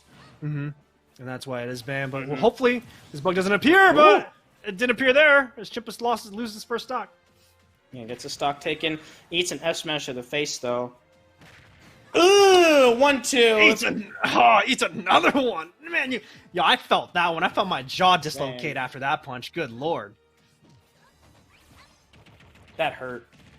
That actually hurt. These guys just throwing out their fastest moves against each other. Jab frame 1 on Little Mac. The down tilt from Gavin as well. But these guys, oh no. Ooh, the armor freeze frame? Yeah, that was a freeze frame. Like the game's like, hey, Ness, you want to talk about what you just did? Oh, that could have been a confirm. That could have been it right there with the KO punch. Yep. Oh no. Barely Unfortunately, missed. wastes the KO. Does hit him with the counter, though, so he's doing... Ooh, the read! Man, right into that up smash, man. That thing hurts, especially when it comes fire, but... Oh, man, he charges that neutral B off stage here. That's what you don't want to see. Now we're back to an even game. Damn, he is gone. But the back air's landing, the down smash at a disadvantage. The yo-yo hit him up for a little more, but he's going to be A-okay. Sends him shifting into a different dimension there, but doesn't armor through it. Didn't let go of in time, but the roll away just in time to get away. Gavin stuck in disadvantage. Little Mac is just pounding him right now. Ooh! Man, loving what Chimpus is doing right now, catching these landings and catching Gavin right here. I'm surprised Gavin isn't playing campy as well, but after we'll send him off stage. Has that KO punch on line here. Goes to the counter, but now caught up with that PK fire into the grab, and this is where you don't want to see it because now KO punch is gone. Makes it back on stage. Gets the spike. Needs to get away from this situation. Chimpus, he is one smash attack from winning. I think that's the scary part about this. Lands the grab. Back throw. There's the back throw. Yeet. Woo. All right, but that means that now we're tied up 1-1 between Gavin and Chimpus here. You know, we talk about Little Mac here, and in the Midwest, we have arguably the best Little Mac right now in Quaz here, and that guy has shown me a lot here. That man sends shivers. So, I'm used to seeing a Little Mac make headlights. So, every time I see a Little Mac being played in a match here, I'm like, are you going to start smurfing on everyone, or what's going to happen?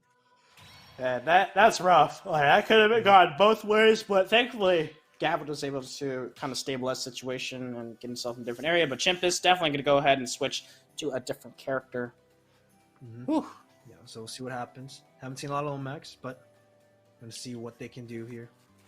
Doing the best as they can, but Chimpus opting to switch to a different character, maybe a different stage as well. PS1 can be a jank little stage sometimes and definitely isn't on the list of legal stages. So hopefully we get to see some different things coming in.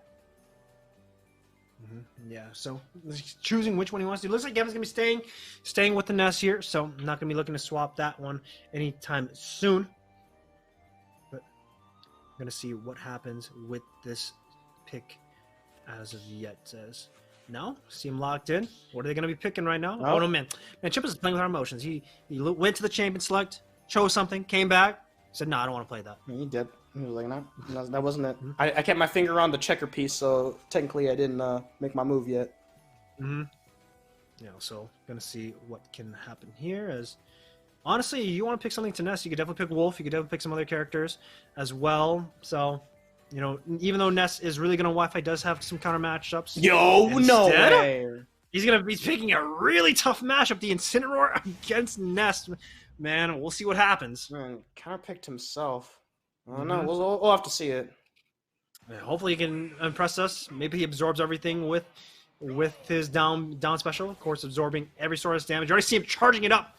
But we're going back to the PS2 here, and the PK Fire is already coming out. Surprising that using PK Fire against a fire Pokemon doesn't seem to give him percent.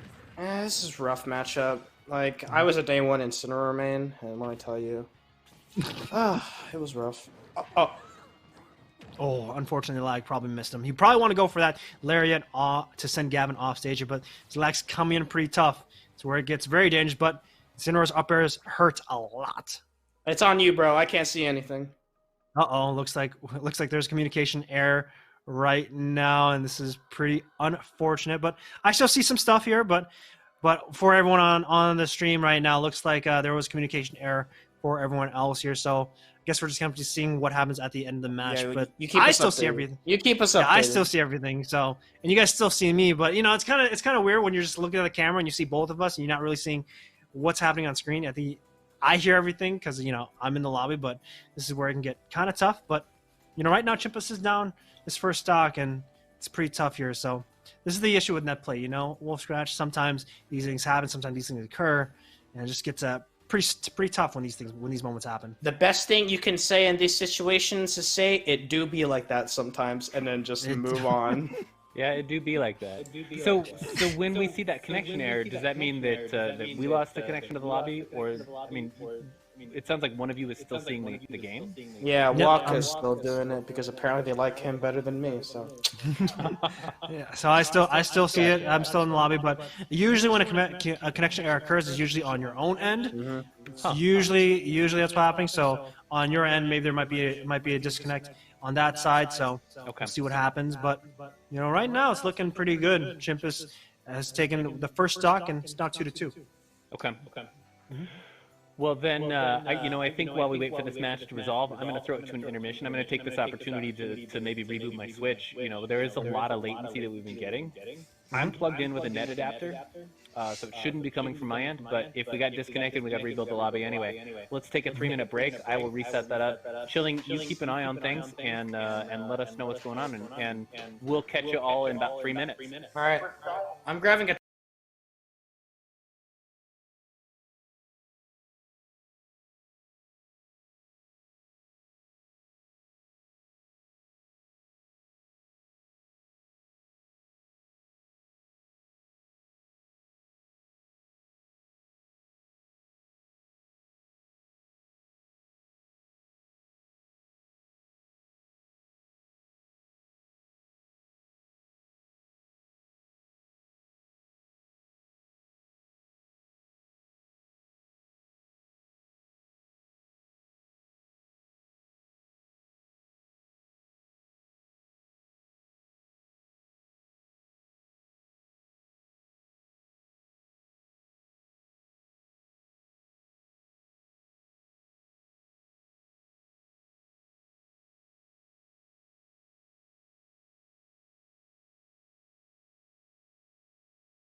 Hey, thanks everybody for sticking with us. We did have a little bit of a technical hiccup. We lost our connection to our lobby and that crashed. So we are actually going to redo that game. We are going to take a step back and we are going to jump back in. Wolf and Chilling. I didn't mean to interrupt you mid-bite. That looked like a good churro too. Yeah. So where are our? I believe the lobby's on your end. Where are our players at? We're just waiting on them. Okay. We have Gavin currently in here, and now we're just waiting on. We have Gavin waiting on the other guy. Gotcha. Okay. Well, if we've got 30 seconds, Marcy, I know the Bassam program is pretty cool at JHC. Do you think you could take 30 seconds and just tell us a little bit about it? Yeah, absolutely. So like I mentioned earlier, at Grace Harbor College, we have 3 Bachelor of Applied Science degrees.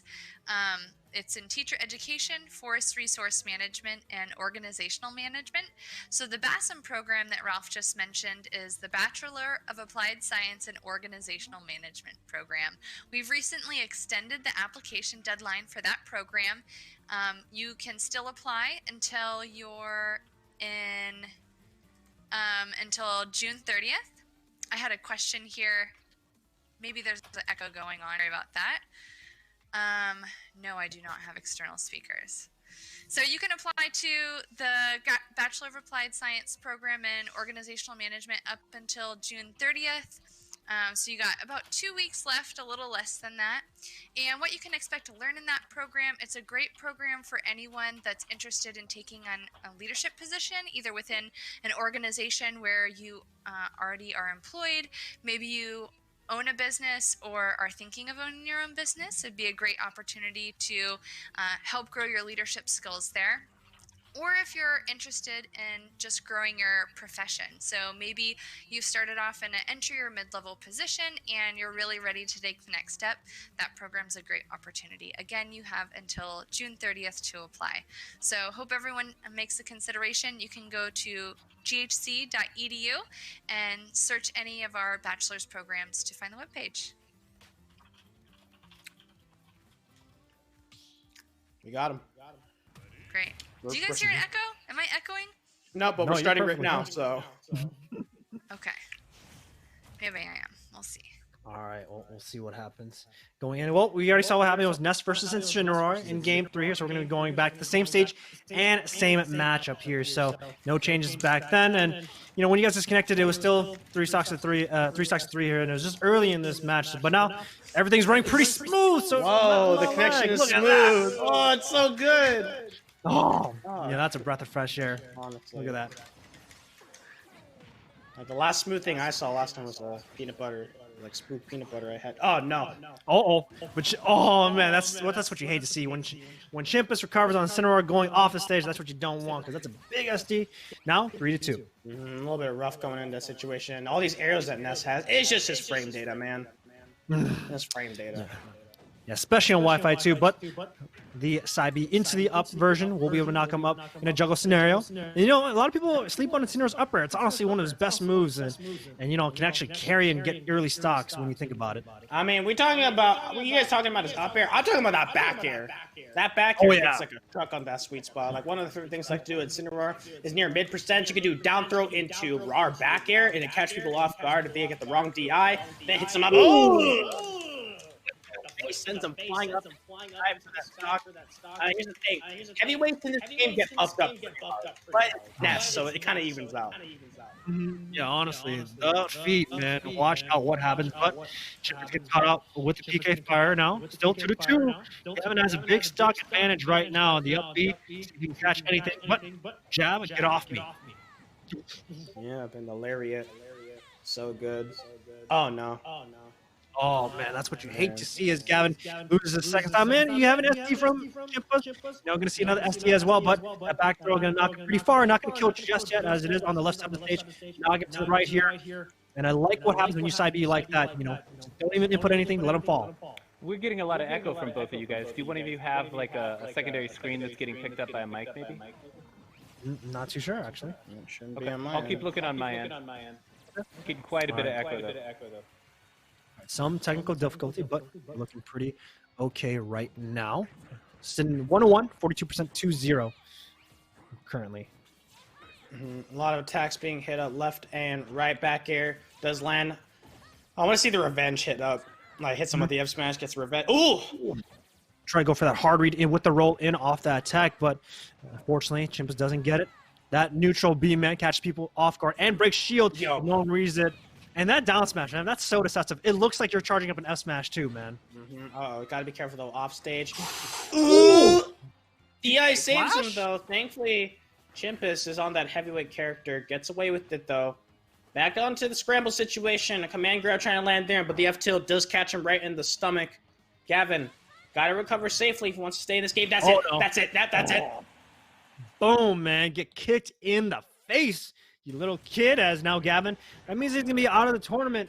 We're going to take a look at the brackets, and honestly, tough, real tough, but that means Chimpus advances forward, and that means we're going to be waiting on the winner of Squimples versus Joshry as well. So good job on him. We're going to be hitting the top 4, and I think right now it's going to be loser semifinals.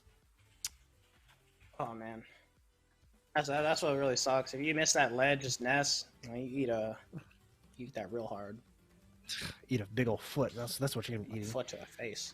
Yeah. So that means they're gonna be knocked out. We're gonna be seeing who is gonna be coming into this next arena. As more likely gonna be seeing Squimples and Joshry on the loser side of semifinals. But yeah, man, good stuff on Chimpus to taking in. A lot of these unorthodox picks are coming up here, so hopefully we're gonna see more of the character pool getting explored. But it looks like we're already seeing the mains being established, right? Dugan likes playing the Ness. I Hate You plays the Samus. Chimpus kind of goes in and out of whatever he likes to play. So, yeah, these guys, pretty solid to see their mains being established. They did a really good job. But, I don't know. The thing is that, like, connection is one thing. Like, it kind of happens. But it's also, like, matchup knowledge. That's another thing that people aren't expecting. Like, those regions, especially who have some really jank characters in their PR, it's because, like, yeah, a lot of those times it's because those characters aren't being played a lot. So, like you have that. I'm not, like, talking down to any of those players, but, like, when you have a villager PR number 2, they're probably a great player in general, but, like, it's also that matchup, like, inexperience that comes into play. And then they slowly evolve, and then you slowly adapt. But at the same time, the reason that they stay so high up in the PR is because they are also adapting too. I think that's like the biggest thing people are forgetting. People are like, you can catch up to their player, but they're not considering the fact that the top players are also improving. That's like the biggest difference. Yeah, that's why Nebraska, I know you talk about those one tricks. I got to give shout outs to the Nebraska region because those guys are filled with all their freaking one tricks. You said villager number 2. That's Skilly. Shout out to my boy Skilly. Of course, you got Quaz on Low Mag. You got Tony Z Tank on his Sonic, and Tony Z Tank made some upsets. I think before the season actually ended. I think he took a match off Meister as well. Sonic into Game Watch, and that's a pretty tough matchup as well. But we're already jumping right into this next match, as we're going to be seeing Squimples versus Joshry. We are jumping into the next match. I just wanted to check audio real quick. I made a couple of changes on my end, and I'd like to have a better experience for the folks at home. So, Marcy, if you could say a few words, and we'll jump into the match. There we go. That's can you enough. guys hear me okay? I know I'm actually having quite a bit of lag right now. Oh, I think now I heard her. All right, unfortunate, but it looks like we're already in the match here because now Squimples and Joshry are going at it. Captain Falcon versus Didcon. So now we're not going to have a camping match. We're going to have these two duking out close quarters. This is what I want to see. Yeah, lands the Falcon kick in the weak spot. Is hitting up for plenty of damage, though. Squimples doing a really good job, but gets hit up. Doesn't get hit up with the down air, though, but the monkey flip coming in clutch doesn't shield out all of that. So kind of unfortunate on this end. Trying to land a grab with the up tilt into the back air for the easy 1-2 combo. Squimples. This is the problem with that I see a lot from him. He gets like these great combos started off from the high percent, but he can't seem to get anything else. Is that weakness from him, or is that just Captain Falcon himself? Oh. Yeah, Joshry actually getting caught out. The up B off the stage, but no! The SD from Squimples as well means that all that highlight play gets all for naught, because now we're back to an even game 2-2. Man. It's just, it's just rough, man. Seeing that perfectly done air dodge, ledge guard, but just doesn't work out. But that's all in the love of Smash Ultimate, and the side special gets interrupted with the dash attack. Man, it's rough. It's rough being a Captain Falcon player. And that's where it just gets tough here. But right now, these guys still duking it out. Squimples at 63 here, but has pretty solid advantage right now, pushing Joshua around and chasing him on the ledge. Good read from the tech roll. I'm gonna see what they can do here. And these guys, they're trading blows. I like this a lot. This is where when I watch Smash, this is what I like to see. Both these guys going head to head, duking it out, and putting in a lot of effort in this close quarters combat, playing these footsies. Yeah, he's doing a little bit of footsies going on right now, but the banana is just a projectile. Captain Falcon just really struggles against the banana. Like, people are talking about the least interactive moment in Smash 4 is when Diddy Kong's holding the banana and shield, but does take it with some rage though. So that's like one of the benefits. That up special on that Captain Falcon is one of the best tools that he has in this game. Great out of shield option, great edge guarding situation, and recovery. That's a different story, but we don't talk about that. Yeah, we don't talk about that at all. But now Squimples at two stocks to 1 here, 137 though, but has a lot of rage. If he manages to get a big momentum swing on the stock here with a good hit, he could definitely take it here. You already see them. They're playing in and out of these grab ranges and up in the air, as these guys are still trying to see if they can find a big opening. I like this. They're playing very patient and respecting what they're throwing out at each other. Problem I see, that's the Squimples fishing for that grab a little too much and gets punished because of it in that situation. Both back at relatively neutral percents at that 0 and only 19. So we're going to see something great. Parry knowing he tries to spam that up till... Oh, the read on the jump as well? Okay. Okay, Squimples, you've proven me wrong. And it gets a gentleman now off the stage here. Both of them sitting at center. As now Joshua looking to see if he can get his combo game on. But with that grab, that means that Squimples has the advantage here. He gets the frame shot, but he doesn't get the punish. But still, Squimples thought he could read the roll. But he goes for another uppy as well. Yeah, it doesn't land it. And Joshua kind of trying to reset the situation at this point, hitting him with the 1-2 attacks. Just catching him out anytime Squimples doesn't attack just like that. But this time, no punishing that one. The F-tilt, forcing him off stage. Lag kicking in a little bit, but that's part of the game. That's we get into the little clawing at his face right now. He grabs him out of the F smash. That is so lucky. Yeah, almost gets taken down, but now they're both of them playing a little bit of a dangerous game. But that back air catching Joshua out. Squimples taking the first game. Oh my goodness. That was almost bad. That was almost really bad. Like, he dodged, he grabbed him out of the F smash on one point, and then he barely dodged it out and used the back to take it second one. I'm not sure if that's lucky, but I'm also like seeing some that was just barely some good spacing and timing. Yeah, honestly, I'm pretty sure Josh recharged up that up smash too, and I think only the first fist came out, and that's what had it. He didn't manage to land that, and that backer came right in time to punish it. So good stuff on Squibbles. We'll see what Joshua can do to bounce back, but honestly, good stuff on these guys, man. This is where I like Smash, when they're playing close quarters and they're kind of just in each other's faces, you know? Oh, man. Well, game number 2. Hopefully we get to see something different from these players, but I don't know. What's your thoughts right now? What can Joshua be doing to help kind of put him over that edge? No, honestly, man, when you think about Joshua, right now the biggest part is just thinking about it with punishing, because the combo game is definitely going in favor of Squimples. As long as Joshua can just look to space out the tools of what Captain Falcon likes to do, especially how Squimples like to play, which is really a lot up in your face here. Diddy Kong, like you said, right, one of the best whip punishers in the game, just has to play that way. He's not using that banana, I would say, as well as I would have thought. Squimples, really forced off in a disadvantage. He's kind of been stuck in this corner. Finally gets himself out with that ejection button, the down special. But 18%, Joshua doing a really good job, but the banana getting carried away on the platform. Unable to really grab for himself. But back in the corner once again, Squimples getting to know this corner very well.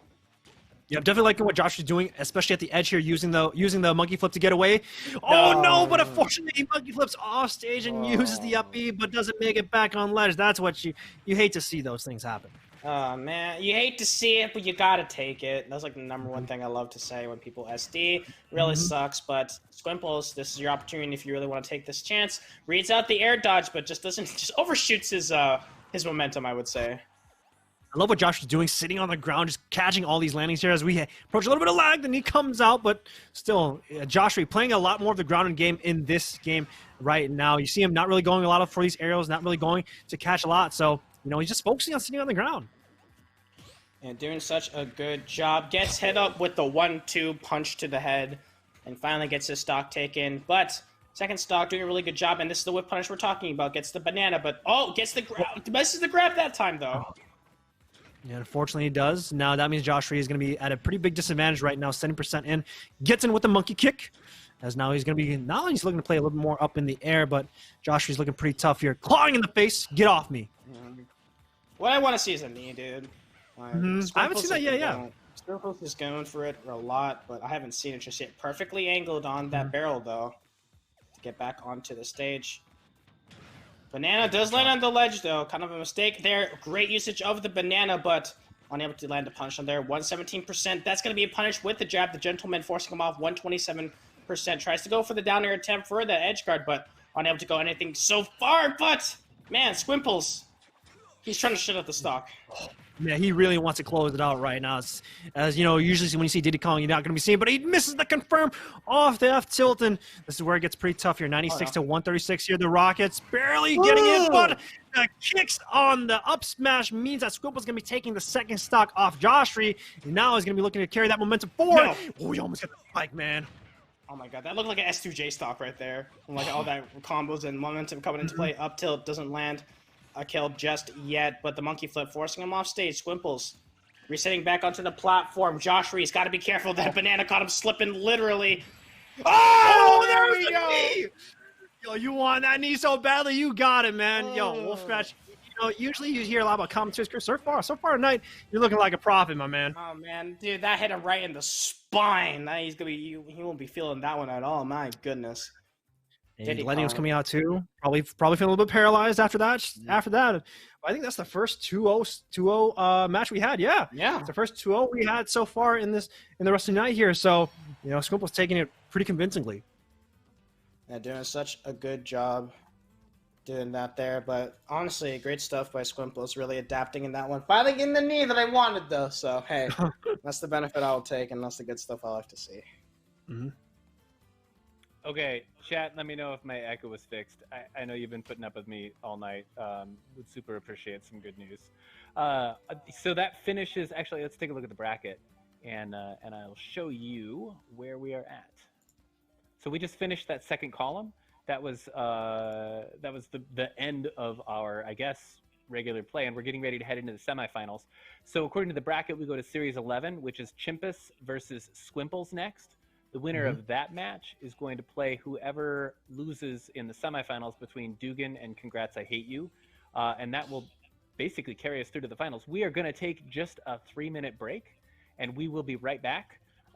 And stick around, because we are almost at the whole point of this is to find out which one of our players is the best. And we are so close, and we're going to find out real soon. So stick around, right back with Thursday Night Gaming here at GHC Esports.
All right, yo, I'm living up to my name, man. I'm just chilling. Just chilling. Well, I can't really think of anything. You're scratching. Yeah. You scratching? All right. Scratching, Yeah, that's you're chilling. I'm scratching. Oh, Might as well yeah. just get. I think at that point, we might as well just come up with a little cartoon of us. You know, the chilling and scratching show. Chilling, scratching. That sounds pretty good. I'd be down. Talk show right now. Chilling, scratching. Little podcast right now. Just talking about the game. We talk about how bad online is, and kind of go on from there. Talk about netcode. Talk about bad online characters, bad Wi-Fi characters. I'm down. Whew. But as we load up into the bracket, you already see here we have Chimpus versus Squimples on the loser side. So this is loser semifinals. So you can see who can come out, as Squimples had the pretty spicy Captain Falcon. Oh yeah. Oh, it was pretty good. It's pretty good. He also challenged me. He challenged you. Yeah, he's like, play me. Uh-oh. Let me tell you. All right. Let me tell you, Squimp. Put the camera back on me.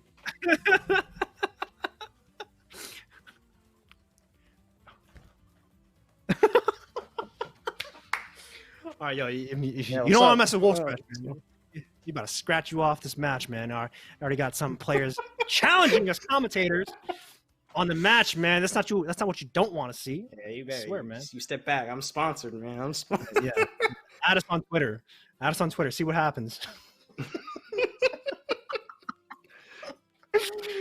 Oh man. All right. Well, Is we're it loading. still hailing on your end? What's up? Is it still hailing? Honestly, I don't know because the window is like that far away, so I don't hear anything. Hopefully, it's not. But Yo, it's as we get Terry. Oh, Yo, it's Terry. Mr. Yeah, I'm not Bogart biased. himself.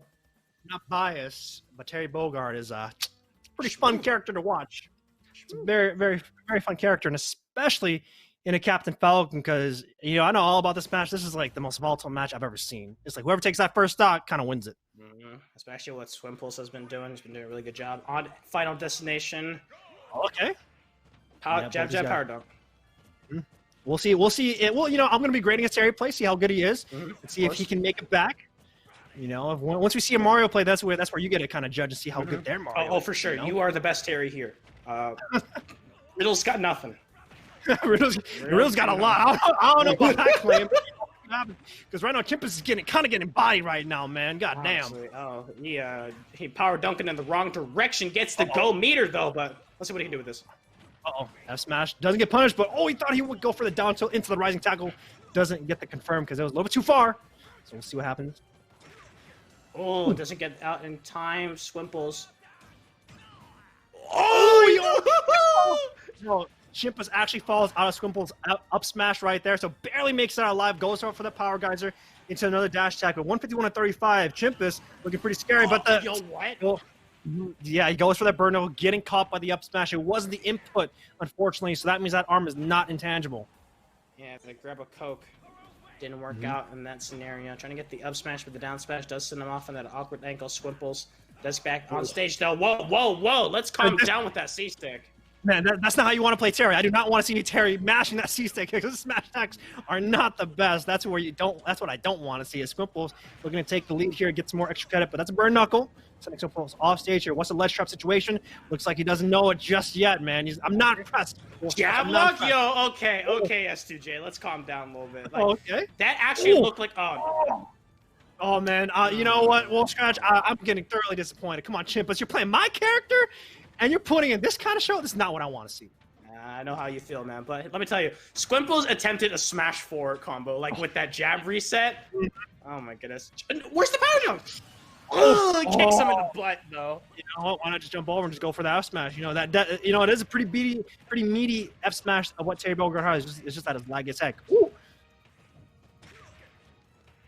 All right, goes in. Almost gets it with it down here. Chimpos barely makes it back on stage here. The dare into the cancel with the power dunk here, but see what they can do here. Another F smash, another raw one as well. Honestly, a little bit of stuff's going on right now. Both of them trade attacks. He's almost at go meter though. Oh my god, that up smash is so janky. Oh, it definitely is. You can fall out of the first hit and not get hit by the second one. That's how janky it is. But down smash sending Squimples off stage. Chimpus opting to go for Yo, get the the taunt. And the wing shot. Oh my god! Yo, Yo, Squimple was like, yo, come at me, bro. And yo, you know what? I'm going to throw some foot at you, knock you off stage. Yo, this man says, show me your moves, and he showed the move. He showed the moves. This man actually. Oh, WolfeScratch, I don't know if you're there, man. You're lagging on me, but man, that was pretty damn fucking good. I'll tell you that much. Well, I just sort of whoopsies. Apologies. Apologies, Twitch chat. Apologies, but holy cow, that was a good play. Yeah, it looks like it was so good it killed Wolf. Oh, man, that's unfortunate, man. Apologies, but hopefully WolfeScratch will be back. As you know, that's gonna be pretty unfortunate. But man, that was some spicy play. All right. Gonna be loading right in here. Hopefully, WolfeScratch makes it back here. Some technical difficulties on his end, but should be good right now. All right, that is the best of 3 though. So we'll see what we can do. As now Chimpus and Squimbles will be going at it. Gonna see if they're gonna be staying the same characters. I don't think they will, as Chimpus' Terry Bogard wasn't that impressive. I gotta say, you know, as a Terry Bogard player, it wasn't that impressive. That's, you know, I got to see more combo, see more strings. It's a combo-based character, man. Use those nairs, use those fairs, use your fists. You'll be able to get that victory in that very volatile matchup.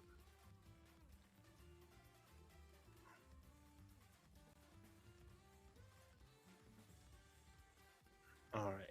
Now we're just loading into the game here. Going to be solo commentating. Actually, I haven't solo commentated in a long time, so we'll see what happens. All right. As we load right in. Just waiting for the battle to start here. All right. So, Chilling, what are you expecting to see in this next match? I mean, you weren't that impressed with what Chimpus was doing. Are you expecting he's going to go for like a high damage character or like a combo based character? What's going to happen? Honestly, I'm not too sure, actually, Ralph, because, you know, I just have to see what character he opts into, because with these matchups, it's definitely a lot more about matchup knowledge and how you play it. Squimple looks like he already knew that matchup from head to toe, as Chimpus didn't look like he wasn't ready for the matchup based on how they're moving, so we'll just see what happens. It's just unfortunate, because now we see WolfeScratch, you know, just frozen. Right. Frozen on excitement. Mm-hmm. It totally is a good action shot. Mm-hmm. Yeah, so, you know, you just have to see what happens. I think we're just going to be waiting as well. These guys haven't looked to start up the game yet. Maybe we're going to be waiting for WolfeScratch to jump back in. So hopefully he comes back. Yeah. So is there a lot of strategy involved in the character pick at this? Oh, it looks like they're ready to go. Honestly, honestly, Ralph, you did mention it. You know, there's a lot of strategy when it comes to matchup knowledge, and, you know, getting the best matchup for yourself, and also, of course, getting the right stage here. But it looks like we are going to be having a swap. It's going to be Dirt versus Captain Falcon. Oh, or not. It looks like we're not going to be starting. No, they backed out. We'll see what happens. Squimple is back in the arena. Some remorse on whatever that choice was. They're like, no, not quite. Like you were saying, they didn't take the finger off the chess piece. Mm-hmm.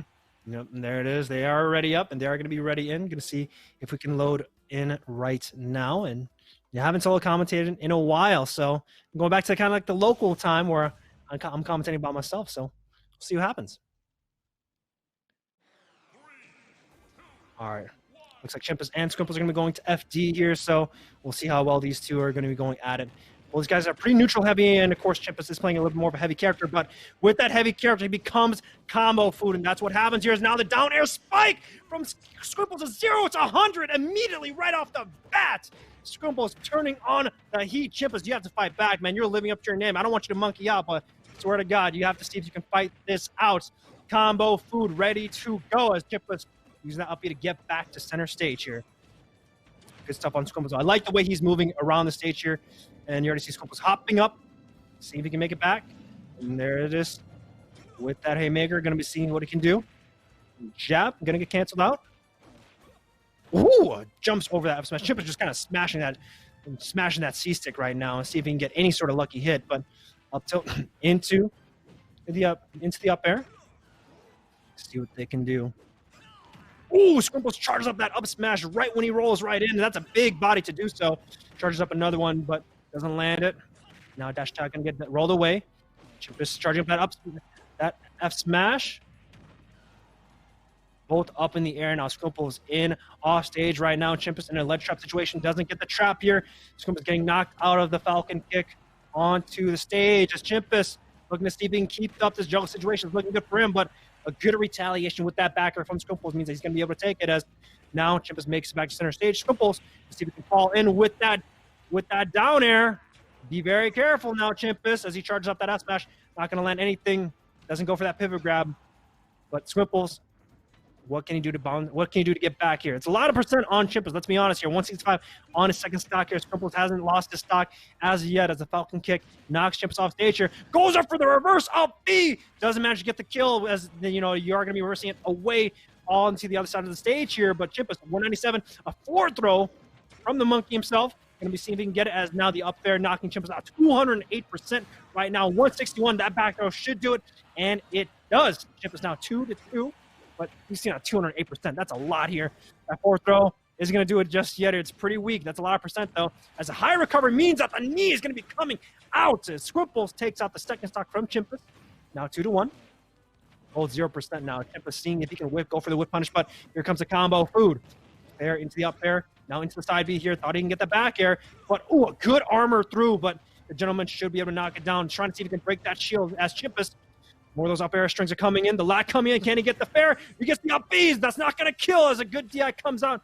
Chimpus has to even get back on stage, but the Falcon punch! No, you ain't going to do that in my house. As Squimples, see if he can get the landing in. Ooh. All right. Some lagger coming in. Oh, the spike! Oh, good DI back into stage here now. Squimples gets back on. Good stuff on these guys. A little bit of lag coming in right now as the lag is now entering our territory. This is where it gets really tough for everyone. Kicking knocks Chimpus off stage. Going for that high recovery back on stage here, but that means you could be juggle food. Be careful here. Goes for that fair, but that means that up smash is going to be coming in. A great punish from Squimples, and that means the Squimples is going to be taking a 2-0 in this set.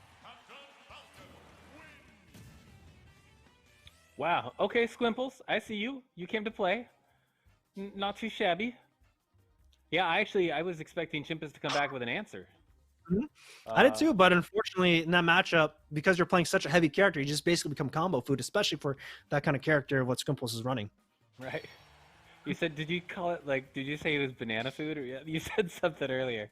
Yeah, basically. Because I have an embarrassing laugh. Okay. Well, let's take a look at the bracket. Yeah. All right, so that means that Dugan and Congrats are going to be going at it in semifinals, as the loser will be playing against Squimples in losers finals. So this is where we hit the top 3 of everyone in this tournament. Wow. So we are really getting down to the wire here. Mm-hmm. Dugan and Congrats. So Congrats is a newcomer. I have not seen them play before, and I've been impressed. That's some solid plays coming out of them. Yeah, honestly, Congrats, is playing a character that a lot of people don't really like playing against because of the character that he's piloting. Samus likes to play a lot of projectile-based characters, so... Yep. I remember seeing Pyreza. Pyreza, when he lived here in Washington, was number 4, in the Smash rankings for the state, and he actually came to Aberdeen and came to one of our tournaments, and smoked everybody. And he was a Samus fan. Yeah, that's where you kind of just you can definitely just play around with your projectiles and just play a little bit camp here. But both these guys are playing a little bit campy in this game because Ness is a pretty campy character too, and so we're gonna be hopping right into the winner's side, the winner's finals in this match.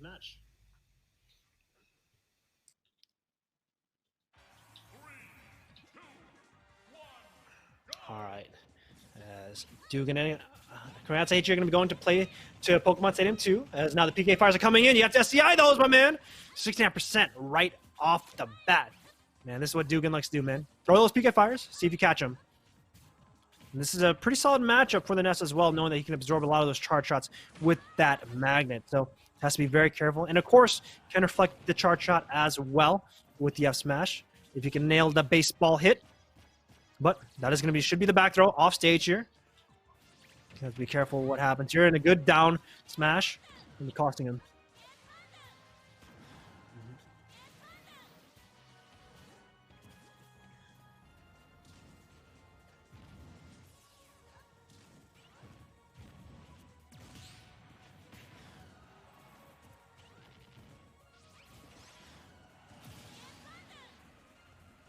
the first stock here, 3-2. 87% now on him. Jab isn't going to work, but that telegrab will. Doesn't get the confirm here. All right, this is where it gets pretty tough here. Dugan's A-OK setting up and playing that Gambit game. This is where, Smash can get pretty kind of lame, pretty lame here, but that's what I talked about. The Magnet can absorb that charge shot, get a lot of percent back in his favor here. And he's honestly A-OK playing this Gambit game. Dugan's definitely looking for the punish here with this PK Fire. It's definitely making it work. 51% to 83 right now.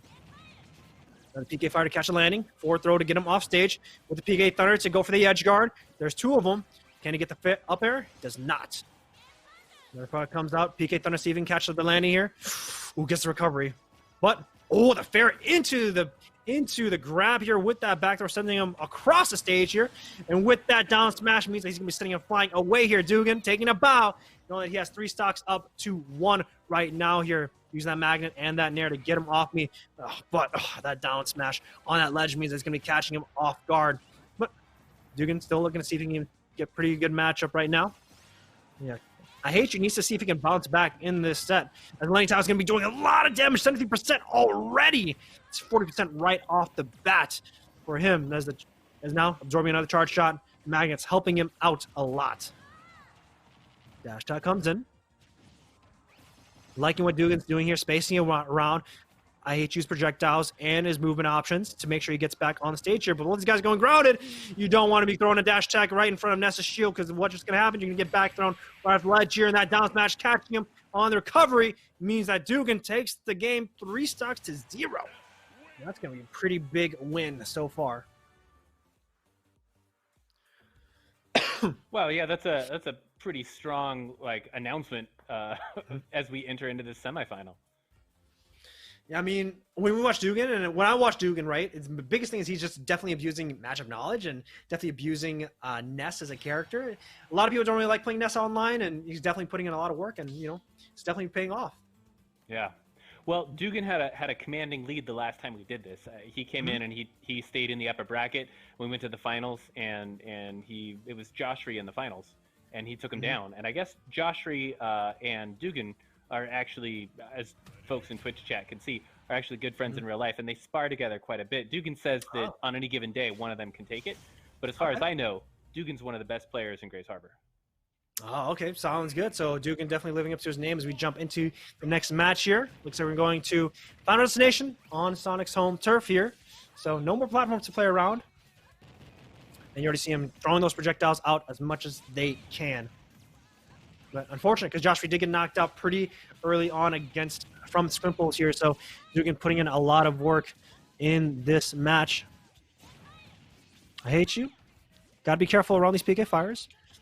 You already see him trying to see if he can close the gap as well. But a good roll in the back here with that telegrab means that should be able to get a little bit more damage here. Well, these guys play a little more patient in this set as well. Both being very mindful of the projectiles that each has, but the moment Dugan gets one PK fire, a lot of damage gets racked up immediately here, and Dugan already abusing the yo-yo with the edge guard here. Another PK lightning catching him, throwing him off, and 141 immediately right there. And because Congrats I Hate You is just so low, you won't be able to make it back on ledge, and that's where it gets so tough. Restocks his Tudo as Dugan see if he can get some more percent in this and see if he can actually get some more damage as well. I hate you needs to close out the stock pretty fast if he wants to be able to get it, as it's sitting at 88% right now. Jab with the get off me. Doesn't absorb the rocket, as Magnet can only absorb energy-based projectiles, but the rolls with the PK fire means that a lot of damage comes out.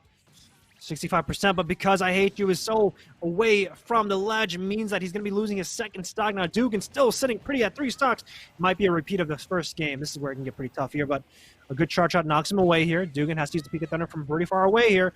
Oh, but unfortunately unable to make it back here. So now Dugan losing his first stock in this set. So signs of life from I Hate You. Looking pretty good. Another fair comes in. 20% being racked up here. Using the charge shot here, but unfortunately the roll means that another grab comes in. Good get-up attack. All right, and, this is where, as I Hate You, when we look at I Hate You, he's trying to see if he can get in here, but the SDI is definitely costing him right now. These PK fires are definitely making it work, as now I Hate You is getting caught off guard. 125 right now. Doesn't go for the up air instead. Misinputs for the back air, unfortunately, as should have been able to go, should have done it, but Dugan, 60% to 131 now. I hate you. Any good hit will be able to take it for Dugan. You already see I hate you trying to see if he can play a little more of that cabinet game. He's rolling in and out to see if he can just kind of close the gap, but it's just looking pretty tough. Finally, a charge shot lands in favor for him, and now Dugan see what he can do here. But because of his spacing, because of him hopping over the projectiles, Dugan takes it with that back air. Now sitting up 2-0 in winners finals.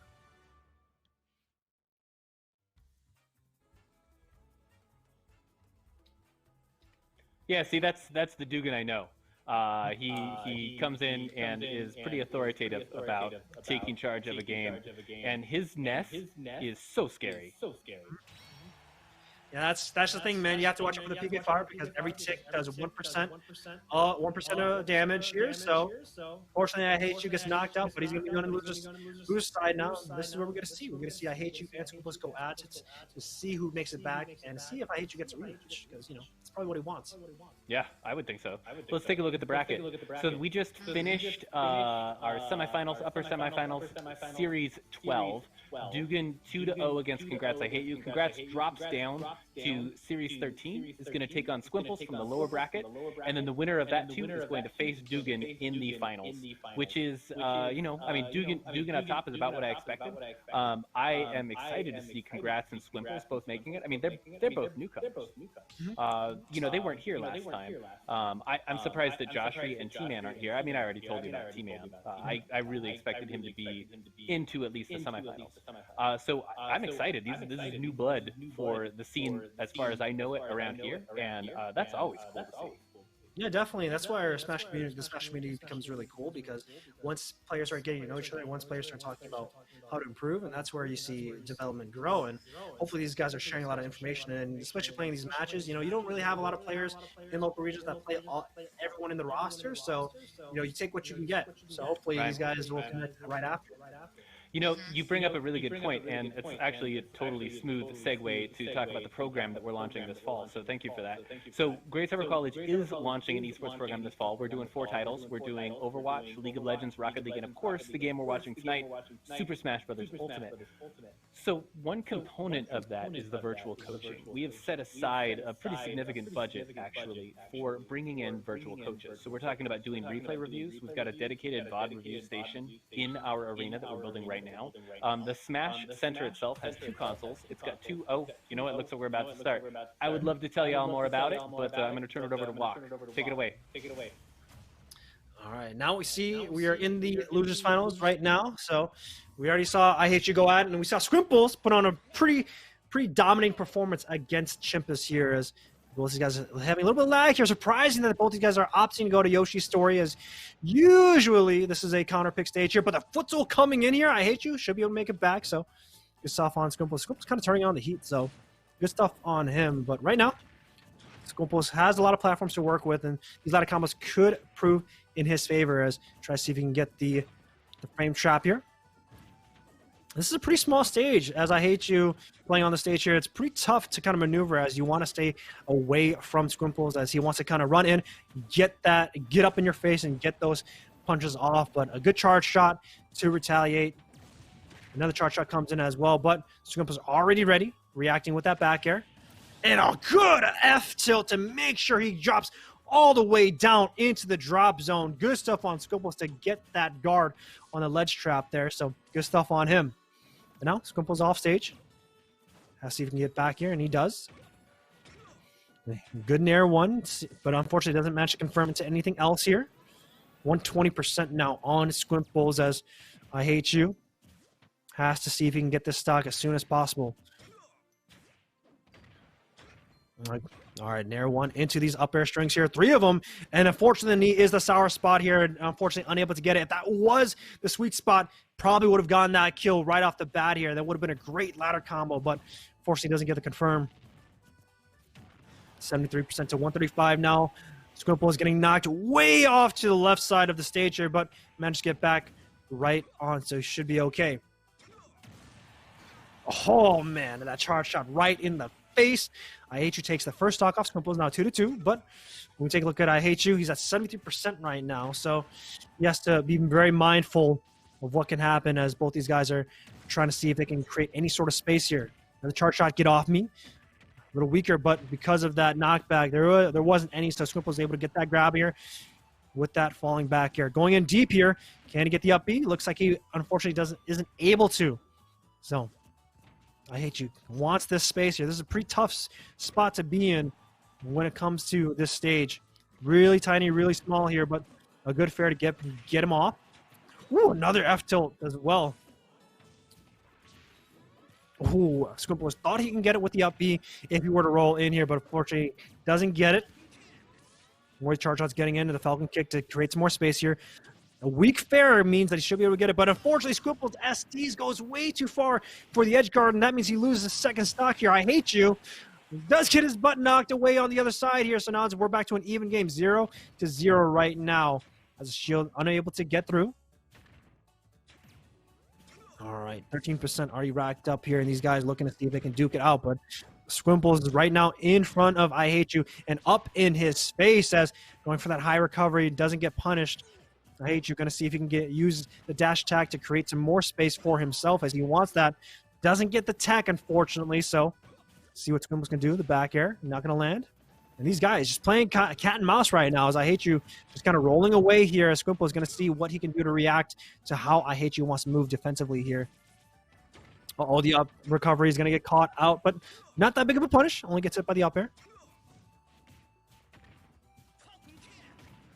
Another Falcon kick catches the roll. I Hate You right now off stage here. The down tilt catching the recovery, but that means that I Hate You not being able to get it means that he's going to be losing the first game here in this best of 3 here. So Squimple's taking it 1-0.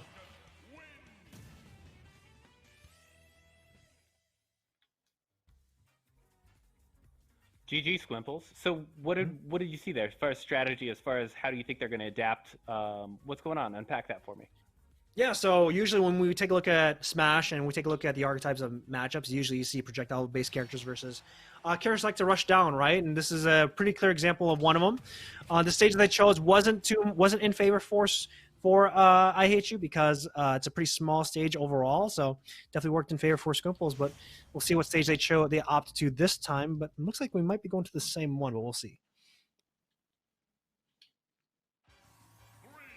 Yeah, it looks like we're going to be having a change here. So we're going to Pokemon Stadium 2. This means that it's going to be having a little bit more space for I Hate You, and also the Dope Platform is going to be helping out as well. But you already see I Hate You, man. You already see Squimples going for that big charge here, putting in a lot of damage here. A good reverse up B to catch I Hate You as well here. Good detection here with that down air into the spike. But yeah, you already see I Hate You kind of getting flustered in this matchup. It's pretty tough. All right, now off to the other side here. Left trap situation. Good to get off me. Good charge shot right into the back here. Another charge shot goes in. This is where Squimples might be just A-okay platform capping here, so we'll see what happens as more projectiles are coming in here. Charge shot gets used, so good bait from Squimples to burn that resource out here. More of these rolls away here now. I Hate You rolling back in. Squimples seeing if he can catch him off here. A good F tilt again to send him down here. He was actually above him, and then he just dragged him all the way down to the blast zone. He did it in that first game here, and he did it again for the second stock here. So good stuff on Squimples to have that awareness to catch him off.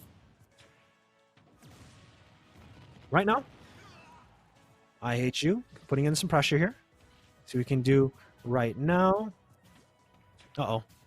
A little bit of these whiff punishes not getting caught right now, but there's a grab here into that combo game, as I said. Squimples now sitting at 132. 2. So I Hate You 16 here. Dash tag gonna be landing. Not gonna be king. Oh, not gonna be knocking out Squimples just yet.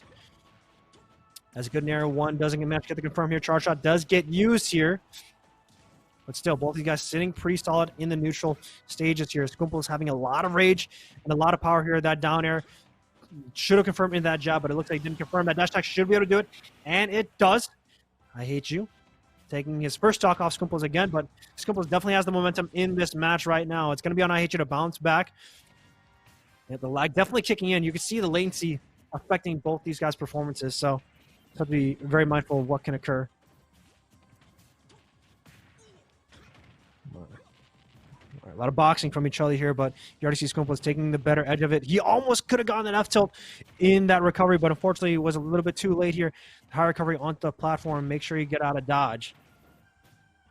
Oh, thought he can get the knee here, and thought he can get the up B as well, but doesn't manage to get it. But the tackle goes for that trade here. Chart shot gets used, but that nair is going to knock him off. There's one jump. Going to get the knee here. Good chart shot to make sure he gets him off. Unfortunately, F tilt does not land, and neither does the down air. You already see Squimple is using a lot of his kill moves to see if he can get the stock as early as he can. Now you see I Hate You looking to play the campy ledge game now.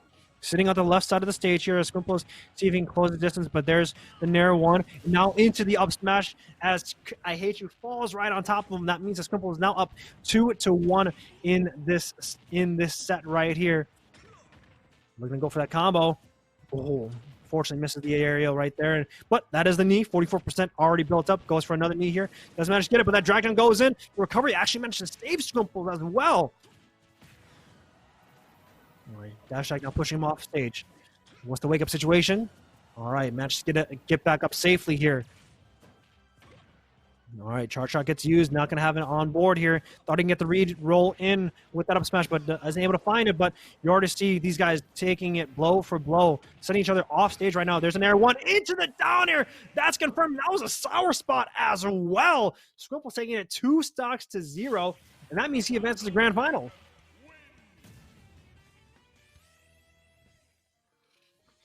Wow. Okay, I thought by the time we got towards the semifinals down here towards the end, we would be going all 3 games in best of 3.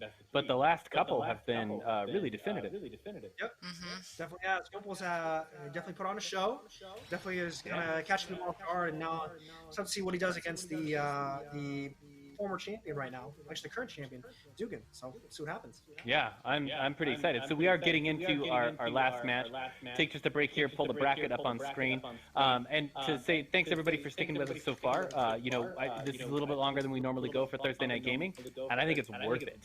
We are seeing some top-notch Smash plays, specifically within our local area. We get to see some pretty awesome stuff. So I'm pretty pleased about that. Before we jump into the final match, I do want to turn the platform over to Marcy and to hear about just a little bit more at the college, and then we're going to jump into the final matchup, Squimples versus Dugan here on Smash Ultimate. Marcy, take it away. Absolutely. Thanks, Ralph. So I know I had mentioned that summer quarter begins on July 6th. Whether you're going to be a new student at Grays Harbor College or maybe you're a current student that's looking forward to transitioning to the next year, I wanted to let everyone know that Pell Grant funding is now available over summer quarter. What is the Pell Grant? Well, the Pell Grant is a federal grant, so if you complete the FAFSA and you are... Oh, I have a hello from the chat. Hi, Snowy Feather. Glad to see you. Glad to see everyone today.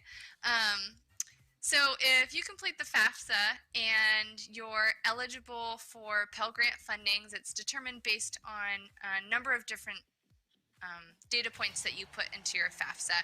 But students that meet income guidelines might be eligible to receive Pell Grant funding. Usually in the past, this funding has only been available for fall, winter, and spring quarter, but now it's available during summer. There are a few, I guess, rules around how it can be used. We have more available published online, so if you go to ghc.edu/news,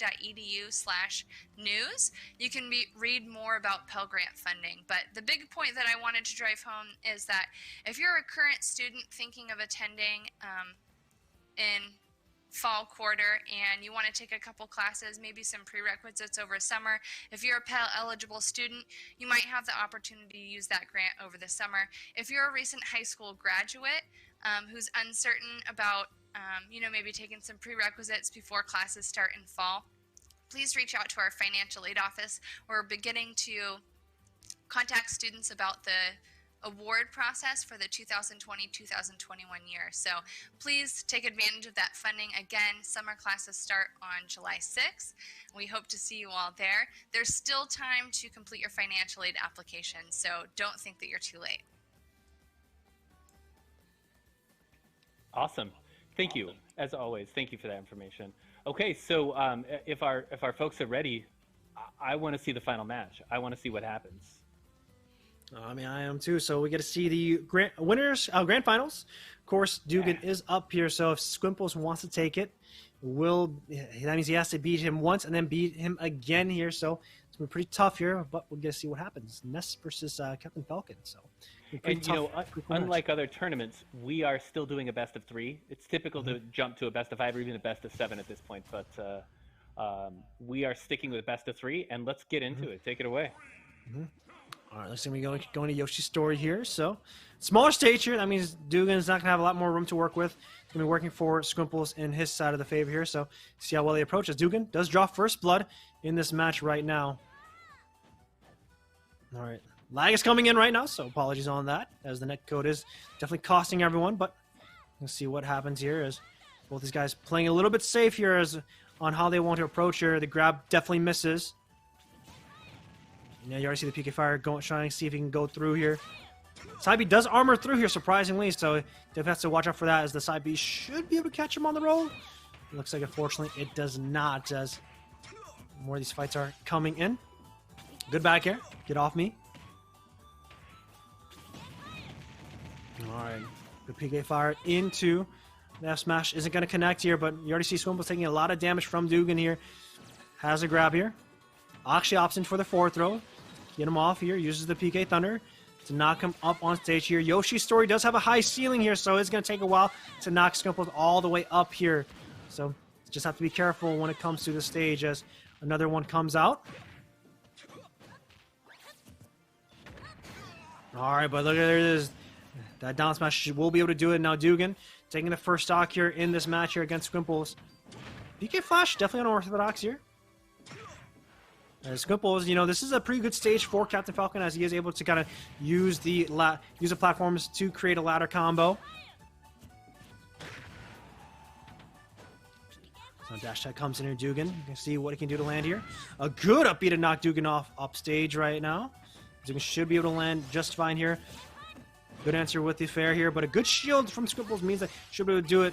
But these guys retaliating up on stage here. Lag, it looks like it's going to be ended, but there's a down air into the knee up on top of the top platform. Good lord, Squimples putting on a show for us tonight. 2 stocks of 2 now. See what Dugan can do here. Do you see the fishing for the PK Fire? Another PK Fire does land here. It's going to be at the edge here, so this is where it gets pretty dangerous here. A good SDI to get out of it and actually opts it going for that nair to get back on stage here. But it's good awareness from Squimples to make sure he dodges everything as well. Ooh, almost actually lands a spike, but unfortunately hits a sour spot from Squimples. Actually could have been the game, could have been the stock here, but back throw will knock Squimples off stage.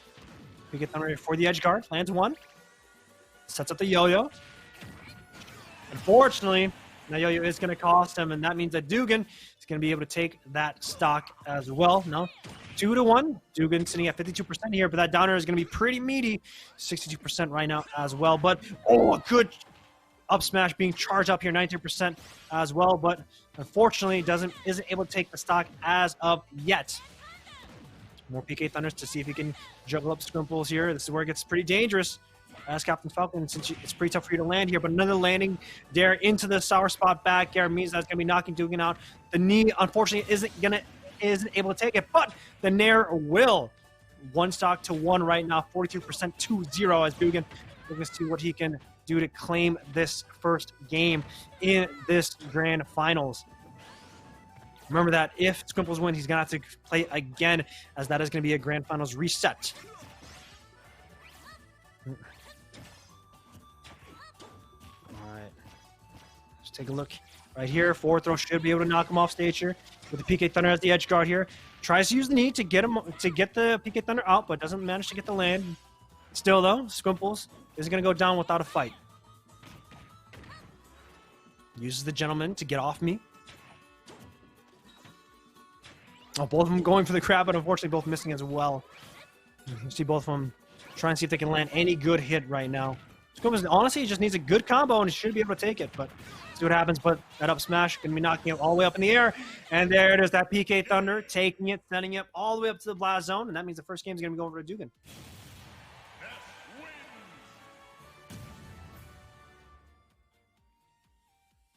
Yeah, that was well played. There was quite a bit of fight Squimples was giving in that battle. It looked like a few of those grabs on both sides were actually misses as a result of latency, of lag. Is that right? Yeah, definitely. Lag can definitely play a big part when it comes to performance. That's why a lot of the Smash community doesn't like playing on Wi-Fi because of the net code and because Nintendo isn't really investing on good internet performance between each other. So this is where it definitely is biting each other in the butt. Yeah, I'm not heavily invested in the Smash community yet, but even from my isolated point of view, I hear the Smash community complaining about the all the tournaments are online right now. LAN just isn't happening. Oh, it looks like they're ready to go. Yep, it looks like we're going to be hopping into the second game here. What happens match 2. Yeah, well, Skimple's going in for a character change here. He's going to be running the Ganondorf in Final Destination here, so we're going to know how notorious Ganondorf is on Wi-Fi here, but the lag is definitely hurting both of them here. So Ganondorf, back in Super Smash Bros. Melee, used to be a ditto of Captain Falcon, but now having his own source of tool sets here. It's harder, but a weaker recovery overall. A lot heavier as well, though, so this is where if Squimple is able to land any sort of heavy hit here, it really work in favor for him, but you already see the heavy weight getting comboed to death right now, 69%, and the bat goes in, and that is a 0 to death if I've seen one here. So now Dugan's taking a bow, returning the favor, as Squimple already got a 0 to death for himself. Dugan's returning the favor as now, the side B forcing an Oki situation as well. More of the combo food coming in here. Fair's coming in, has to use the side B to get back off as a mix-up, but the PK Fire's coming in. It's a big body. Do not want to get caught off stage here as the PK Thunder. Trying to see if he can use a landing tackle. Ooh, good SDI to get away from the bat from Squidward, but he still hasn't put a lot of damage onto him, even though he's a pretty beefy man here. Tries to use the Wizard's Foot to get back on stage here, but 135 already on his second stock here. Use the up B. Get off me. Oh, almost lands that F smash as well with that big sword here. But unfortunately, only 49%. The up tilt was a probably misinput here. This is where it gets pretty dangerous here. It's knocked back here. This is where it gets tough. Oh, and unfortunately, Scooples buffers the air dodge. And that means he's going to be losing his second stock as well. Dugan looking for the bow here. Thought he's going to catch the roll here. But now Dugan taunting his opponent. And PK Fire is going to be used here. This is where Squimples has to see if he can get away from it. Trying to see if he can land anything else here. Another PK Fire is going to land. Squimples, what can you do here? Unfortunately, he's trying to see if he can land these back guys, but unfortunately not making it work here. There goes out wide. Blocks the F smash. It's caught, though. All right. Tries to see if he can go for the choke slam, but it looks like he's not able to. You already see Squimples trying to see if he can catch these jumps here, but Dugan isn't really going for these jumps. He'd like to stay on the ground and use those PK Fires here. Oh, we thought he can get the up B as well. But this is the last stock for Squimples. He can take it. That foot. The Spartan's kick might be able to do it. As now, Squimples, see if he can get the edge guard. Unfortunately, is unable to. That up B should be able to do it, and it does. Squimples taking the first stock off Dugan right now. Dugan still has a lot of life to play with as PK Fire lands on the one. Throws out another one. A good down air, but unfortunately doesn't get any sort of knockback here. 2 more taunts from Dugan. He's having a lot of fun right now. Another PK Fire. Third second PK Fire. Going for the grab here. 150 right now. Center stage. This might be able to do it again. It's pretty heavy. Oh, he definitely makes it back with good DI, but still, this where it gets pretty tough here. Oh, a good recovery to make sure he knocks him out, but that Nair should be able to do it, and it does. That means that Dugan will be able to take this tournament in Grand Finals with a 2-0. Wow. Well played. GG's all around. Yeah. Wow. Okay, so Dugan, actually, we've got two records here tonight. First of all, we're at 2 hours and 45 minutes. That makes this the longest and therefore the best Thursday night gaming that Marcy and I have done since we started this year. And then our second, of course, and arguably the more important for this evening is our new champion.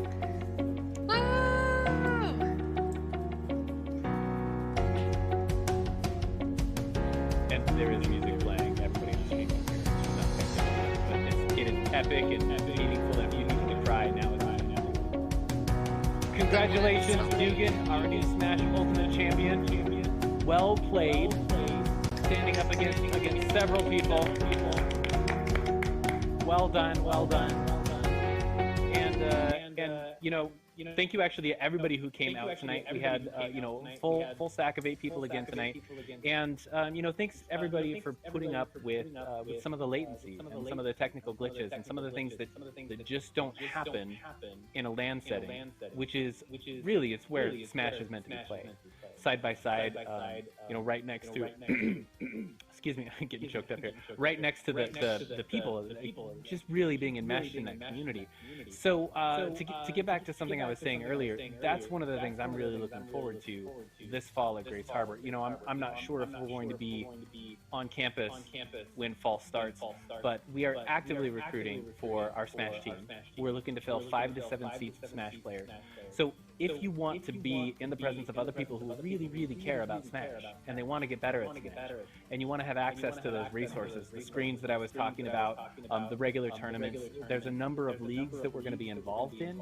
NJCAAE is a national community college league full of other Smash players exactly your level that you get to play with on a weekly basis, in addition to regional travel. So, we're looking at doing stuff like Northwest Majors, going up to Seattle, checking out some of the local lands and really getting enmeshed in that Smash community, as well as the dedicated practice time and dedicated virtual coaching. Then I want you to get in touch. You can head on over to ghc.edu/esports and click on join the team. There's a recruitment form. Drop me a line through that or send me an email, esports@ghc.edu. I would love to hear from you. For the folks that played tonight, yes, I'm definitely scouting. I'm so glad that you were here. I was keeping tabs and taking notes on your play tonight. So, thanks so much to ChillingWok. You stuck through it to the end. And special thanks to Wolf. I did get a note. Did you see that note? Yeah, I think I did. It looks like unfortunately his internet did go out, but hopefully he's doing okay. Yeah. He sounded like he was okay, just a little grouchy at not being able to get his internet back up and running. Thank you so much to both of you for coming out. Chat mods, if you could throw the information for both ChillingWok and WolfeScratch down in chat, I would appreciate it. Please do go check them out on Twitch, I'm sorry, on Twitter. Give them a follow, and thanks for stopping by. Again, congratulations to Dugan. GG, well played. And everybody else as well. I think that's going to do it for us here tonight. Marcy, Chilling, thanks so much for joining me. Thank you. It's always a pleasure. We'll catch you next week for Sea of Thieves. Marcy, are you coming? Yeah, I believe so. And tell me again, what does CFD stand for?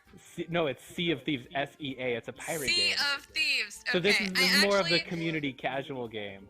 I haven't watched or played it before, so it'll be a brand new game for me. So I'm going to give you a sneak peek at one of our guests next week, assuming that she gets off work in time and can make it. She's actually the captain of a sailing ship. That is her job. She's a ship's captain in Bremerton, and she's excited to come in and drop some actual ship knowledge. And I'm so excited for that. And then we have another special guest who's a local person. She's a local politician, and I look forward to sharing that. But that's going to be for next week. That does it for us here at Thursday Night Gaming. Thanks everybody. Have a great weekend. We'll see you next week.